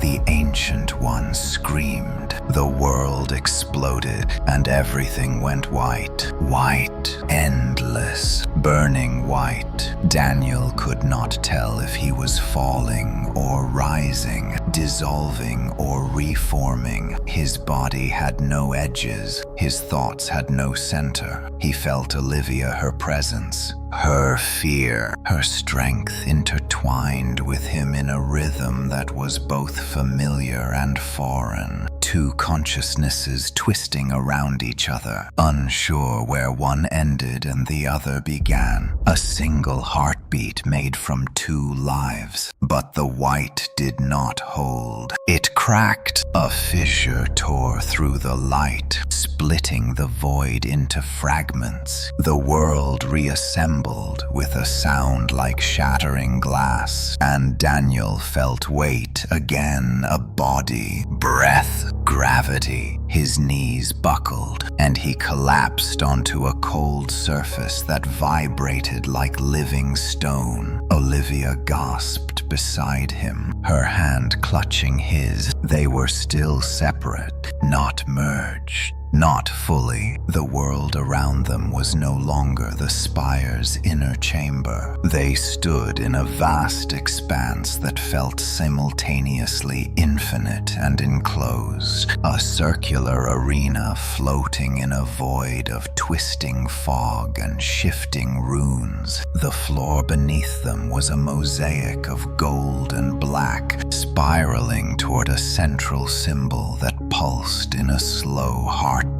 Hovering above the center was the Ancient One, but it had changed. The towering shadow now bore a humanoid form more defined, as though their fusion attempt had forced the Ancient One to stabilize its presence. A torso, two arms, a head crowned with shifting antlers of darkness. Dozens of eyes blinked along its chest and shoulders, each opening and closing with slow, deliberate cadence. Daniel rose shakily. Olivia stood beside him. The Ancient One spoke without sound, its voice carving itself through their skulls. Unity. Incomplete. Synchronization. Denied. Daniel swallowed hard. His head throbbed. He remembered the surge of golden light, the moment he and Olivia stepped toward the sphere, intending to merge fully. But something had rejected them, not the Ancient One, but the sphere itself. The packed core had pushed them out violently, Olivia said quietly. It rejected our fusion. Why? Daniel felt the answer before forming it. Because we have not chosen the same thing yet. Olivia turned to him, confusion in her gaze. Daniel continued, his voice trembling. Merging destinies requires total surrender, not just choosing each other, choosing one mind, one being, a single existence. I could feel you hesitate, and I hesitated too. Olivia's breath quivered. She looked away, guilt in her expression. I do not want to lose you. Daniel, I do not want us to become someone else entirely. Daniel reached out and squeezed her hand. I do not want to lose you either. The Ancient One's eyes flared. Equilibrium must be achieved, or the boundary collapses. The arena vibrated violently. Shards of gold and black energy tore through the fog surrounding them. Daniel felt pressure squeezing his chest, pushing against his lungs. The Ancient One extended an arm, and the mosaic floor beneath their feet cracked open in jagged lines. From the fissures, creatures rose. Twisted silhouettes formed from shadow and broken will, echoes of abandoned guardians. Their bodies were emaciated, their limbs stretched unnaturally long. Hollow sockets and gaping voids where faces should have been. They moved in jerking motions, as though animated by strings controlled by a merciless puppeteer. Olivia froze. What are those? Daniel's voice dropped to a whisper. Trials. This place is forcing us to confront what happens if we fail. The first creature lunged. Daniel reacted purely on instinct. Golden energy burst from his hand, forming a jagged wave that slammed the creature backward. Olivia raised her arms. and a shield of shimmering light erupted around them, deflecting two more silhouettes. Their powers had changed, strengthened since stepping through the portal. Their unity gave them access to the Pact's raw energy, but only partially. Olivia shouted, "There are too many." Dozens of creatures crawled from the cracks, dragging elongated limbs across the arena floor. Their mouths split open, releasing soundless screams that vibrated across Daniel's skull. He staggered, clutching his temples. Olivia grabbed his arm. "Daniel, focus. Use the energy." He nodded and thrust his hand forward again. A golden shockwave tore across the arena, obliterating 5 creatures instantly, but more replaced them. Shadows stitched themselves into new forms. Olivia gritted her teeth and expanded her light barrier. The creatures recoiled, but did not retreat. Daniel felt something inside him shift, a surge of energy, a flash of instinct not entirely his own. Merge. The thought was not a voice. It was an impulse, a command rising from somewhere deeper than memory, perhaps from the boundary magic, perhaps from the Ancient One, perhaps from Olivia herself. He turned toward her. Her eyes widened. She had felt it too. Daniel shouted over the roar of the creatures, "Olivia, we cannot win this alone. Our destinies. We have to choose together." The creatures closed in, forming a tightening ring. Olivia hesitated for a single heartbeat. Then she nodded slowly. "I am not afraid anymore. If you are with me." Daniel reached for her. Their hands locked. Their minds collided. A shockwave erupted. Gold and black spiraled around them, swallowing the arena in a blinding vortex. The creatures disintegrated instantly, ripped apart by the energy swirling around Daniel and Olivia. The vortex rose higher, pulling them upward. Daniel felt Olivia's thoughts, her memories, her fears, her dreams rushing into him not as fragments, but as equal threads weaving into the same pattern. He felt his own will merging with hers, not dissolving, not disappearing, but unifying. Olivia whispered inside his mind, "Daniel, I am here." He answered wordlessly, "So am I." They stepped into each other. The light intensified. Their bodies dissolved into radiant strands that intertwined like twin constellations, forming a single star. The vortex screamed, bending the air itself. The Ancient One pulsed sharply, as though surprised. Unity achieved.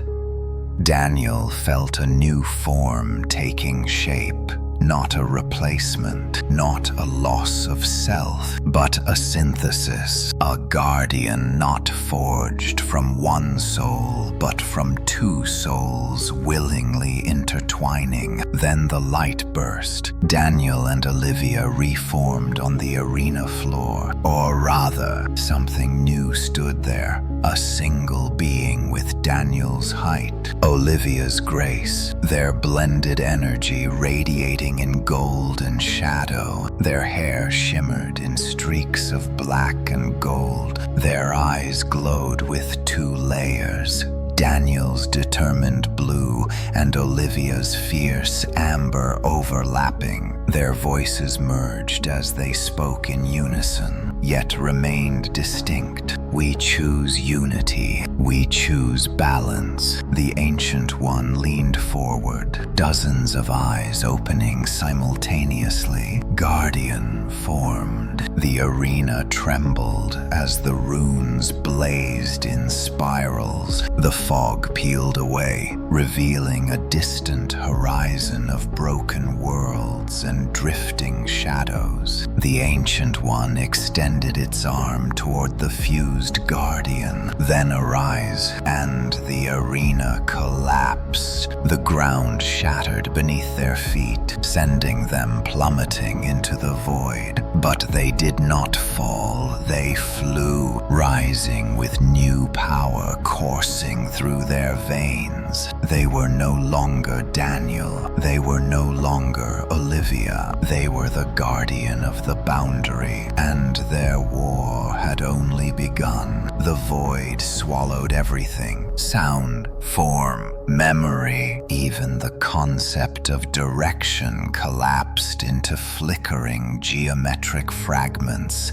as the newly born guardian tumbled through a chasm of infinite black and burning gold. Yet within that chaos, a singular consciousness pulsed steady, powerful, impossibly calm. Daniel and Olivia were gone as separate beings. Their fears, their wills, their instincts had merged into a single unified mind, a single voice, a single purpose. Where there had once been two heartbeats, now there was one, thundering with a force neither human soul had ever possessed alone. The Guardian felt the boundaries of its new form stretching outward like ripples in water. Muscles that weren't muscles flexed with raw energy, thoughts layered over one another, harmonizing instead of competing, memories fused into a single timeline,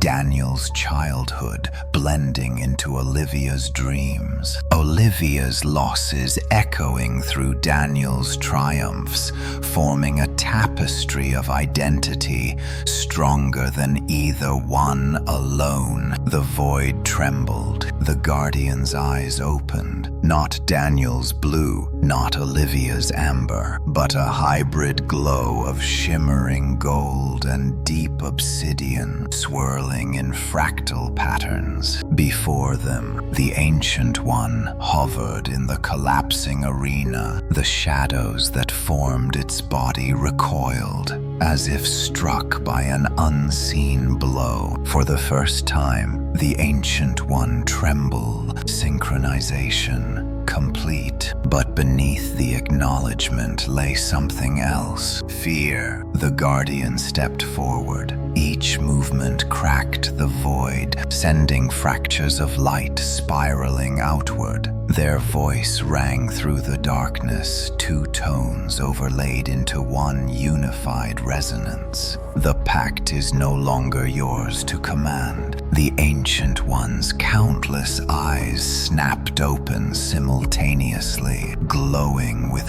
violent blue fire. The void twisted around its massive form, distorting into spirals of chaos. The pact belongs to the boundary, not to you. The Guardian's voice deepened, their form growing brighter. We are the boundary now. The Ancient One screamed. The sound obliterated the remains of the arena. The void convulsed, folding in on itself like burning parchment. Shockwaves rippled outward, tearing apart the fabric of the ancient world. Columns of shadow erupted, lashing toward the Guardian, each strike carrying enough power to shatter mountains. The Guardian raised a hand. Gold light erupted. The tendrils disintegrated before touching them, collapsing into dust. The Ancient One recoiled further, its humanoid outline warping back into a monstrous shifting mass. Dozens of jagged limbs burst outward. Eyes blinked into existence, watching the Guardian from every impossible angle. Olivia's memories whispered through the Guardian's mind. It is afraid of what we have become, Daniel's instincts answered. Then we use that fear. The Ancient One surged forward in a tidal wave of darkness. The void howled. The Guardian launched upward, streaking through the darkness like a comet of gold and black fire. Collision shook everything. The Guardian felt the force of the Ancient One's attack crash into their fused core. But they did not falter. Daniel's endurance held. Olivia's resolve hardened. Their unity turned the strike aside. Below them, the void reshaped into a battlefield of fractured geometry, floating shards of ancient stone, rivers of shadow, spirals of suspended light. The Guardian landed on a floating platform, their feet sending cracks of energy through its surface. The Ancient One descended upon them. Its form ballooned outward, filling the sky, becoming a monstrous titan of shadow and cosmic hunger. Its arms stretched into tendrils that could have encircled planets. Its mouth split open into a void within a void. Balance must be restored. The Guardian stood tall. Balance has been restored. You simply refuse to accept it. The Ancient One struck. A tidal wave of shadow crashed forward. The Guardian mirrored the attack with their own energy gold interlaced with black. A perfect equilibrium. The two forces collided, splitting the battlefield in half with a deafening explosion. Memory fragments flooded the Guardian's mind, echoes of every previous Guardian. Elias trapped in eternal half-existence, others reduced to the mist figures wandering the ancient world, their destinies devoured. The Ancient One had enslaved generations with the lie that harmony required sacrifice. That balance meant subjugation. Daniel's rage roared through the Guardian's veins. Olivia's compassion tempered it into purpose. No more. The Guardian leapt, slicing through the Ancient One's shadow mass with a blade made of pure will. The cut left a glowing wound that refused to heal. The Ancient One shrieked, its form spasming violently. "You are incomplete," it bellowed. "Two souls cannot hold the boundary. We are not two souls." The Guardians spread their arms. "We are one choice." The void brightened. The Ancient One collapsed inward, shrinking into a denser, more violent form. It hurled itself at the Guardian again, driving them backward across the battlefield. The Guardian crashed into a spiraling pillar of stone, shattering it on impact. Pain flashed through their fused consciousness. Daniel's instinct to clench teeth, Olivia's gasp of shock, but they rose instantly. The Ancient One circled them like a storm. "You cannot seal the boundary without me. You are born from my will." "No!" The Guardian's glow intensified until cracks of golden lightning rippled across the void. "We were born from defiance." A vortex of shadow erupted beneath the Ancient One. Black lightning cascaded outward, tearing through the battlefield. The Guardian responded with a pillar of gold fire, splitting the lightning apart and blasting the Ancient One backward. They advanced. Each step ignited new runes in the void. Reality reformed under their feet, not the ancient world, but something newer, balanced, aligned with the Guardian's existence. The Ancient One's voice faltered. "What are you creating?" The Guardian lifted their hand. A new pact. The void trembled violently. The Ancient One lunged in desperation, its entire form collapsing into a spear of concentrated shadow aimed directly at the Guardian's heart. The Guardian did not move. Instead, they opened their arms. Gold and black spiraled from their chest, forming a vortex of absolute equilibrium. The Ancient One slammed into it, howling as its power was swallowed. Unraveled, rewritten, the vortex expanded, consuming the collapsing world around them. The Ancient One screamed for the final time. "You cannot exist without me. You cannot." The vortex closed. Silence. The void went still. The Guardian hovered alone in a dark sphere lit only by the glow emanating from their fused form. For the first time since arriving in the ancient world, the fog did not move, the shadows did not breathe, the runes did not shift. The Ancient One was gone. But the Guardian felt something else. A tear in the boundary, a ripple of instability spreading toward the human world. Daniel's intuition sharpened. Olivia's resolve tightened. The Guardian whispered with their dual voice. The final task remains. They turned toward the tear and flew. The Guardian pierced the void like a spear of equilibrium, cutting through layers of collapsing reality as they flew toward the tear spreading in the boundary. Gold and black light streamed behind them in a long, luminous trail, dissolving the remnants of the ancient world into drifting ash. Though the Ancient One had been unmade, its final scream lingered like a fracture in the air, vibrating with unresolved force. Ahead, the tear widened, a spiraling wound in space,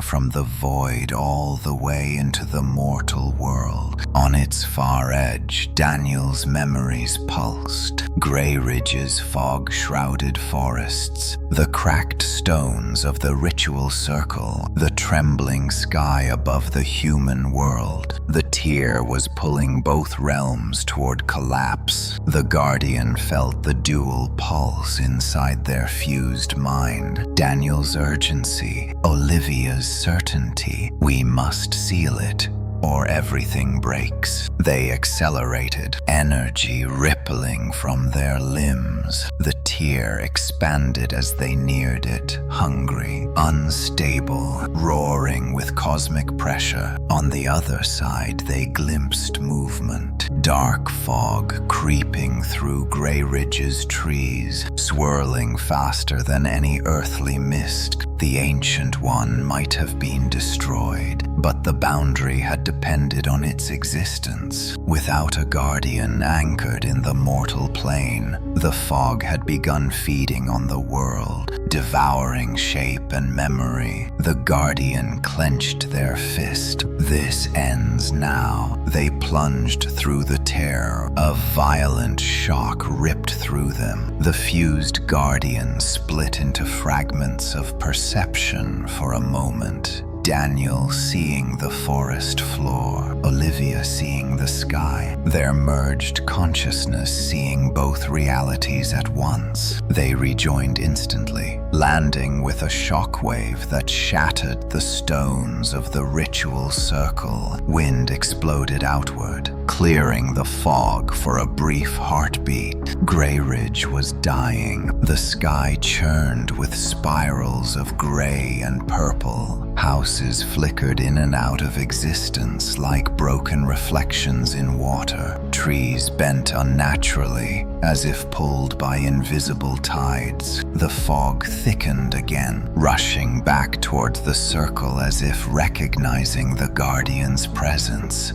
Daniel's memories flared inside them, years of fear, of whispers in the dark, of ancestors carrying the weight of the pact. Olivia's memories joined them, endless nights searching for answers, the terror of losing friends to the mist. No more sacrifices, no more guardians chained to eternity, no more ancient hunger. The guardian rose above the forest. Fog surged upward like a tidal wave, forming a monstrous shape. A last echo trying to become the ancient one once more. Faces formed in the mist. Elias, forgotten guardians, villages swallowed long ago, each contorted in agony. The guardian's voice rang through the sky. You are not the ancient one. The fog creature lunged. Tendrils of mist stretched toward the guardian, ripping through trees and earth. They responded with a burst of equilibrium, gold and black interwoven, shattering the tendrils instantly. But the fog kept reforming, adapting, feeding on the collapsing boundary. Olivia's thoughts whispered inside them. The fog is a remnant, a shadow without will. It only follows the last shape it knew. Daniel's thoughts joined hers. Then we give it a new one. The guardians spread their arms wide. A vortex of energy spiraled from their chest, sweeping across the forest. The fog shrieked not in sound, but in vibration that cracked the ground. The vortex pulled it inward, unraveling the monstrous shape,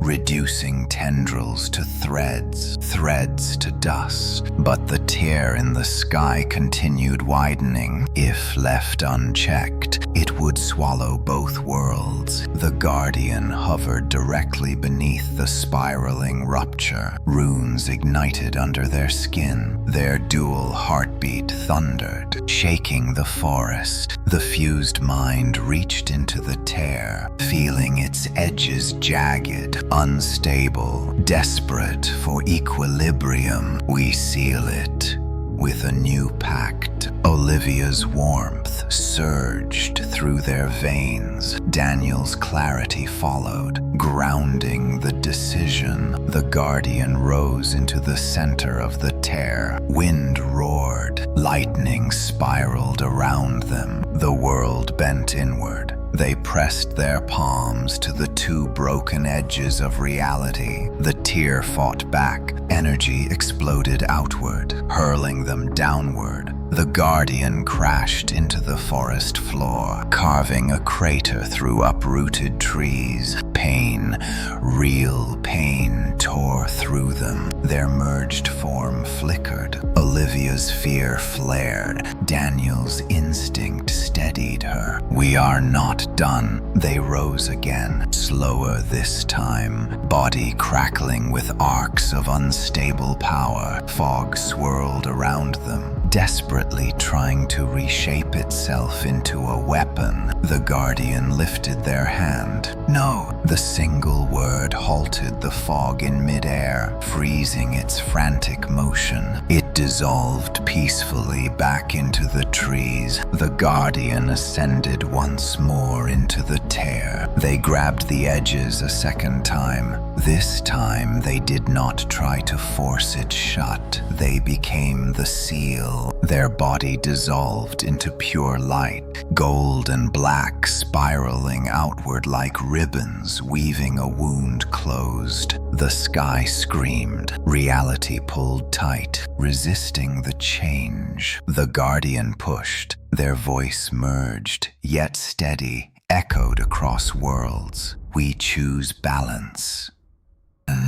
We choose freedom. We choose an end. The tear shrank. Grey Ridge steadied. The forest stopped warping. The fog retreated like a dying tide. The final strands of the wound closed around the Guardian's dissolving form. Daniel's memories flickered sunlight on the cabin window. Laughter with Olivia, the smell of pine after rain. Olivia's memories followed her hand in Daniel's. Her fear the night they found the first symbol. The relief of not facing the darkness alone. They spoke one last time with a voice made of two souls. "We are the boundary." Light exploded. The tear sealed completely. Silence fell over Grey Ridge. Fog rolled off the forest like ordinary mist burned away by morning sun. Birds returned first, chirping shakily as if unsure the world was real. Trees straightened, houses regained their color. The ritual circle dimmed to simple stones. Then the last light faded from the sky. Elias Mercer stepped from the tree line.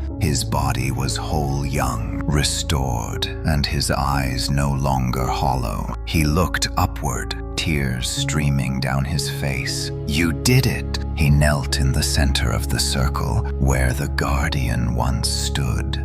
Only a faint shimmer of gold and black remained, drifting upward like dust caught in a beam of light. Elias whispered into the wind, "Rest, both of you. The boundary is free." A soft breeze stirred the leaves in answer. Miles away, in the quiet town of Grey Ridge, people awoke from restless sleep feeling lighter, as if a weight they had never understood had finally lifted. They would never know the names Daniel or Olivia, but they would live because of them. And in the deepest part of the forest, when the fog returned as harmless morning mist, it always moved gently around the ritual circle, as if bowing in memory of the Guardian who saved both worlds. The story ends here. Thank you for watching and listening to the whole story. Please subscribe to the channel and turn on the bell to listen to the next stories.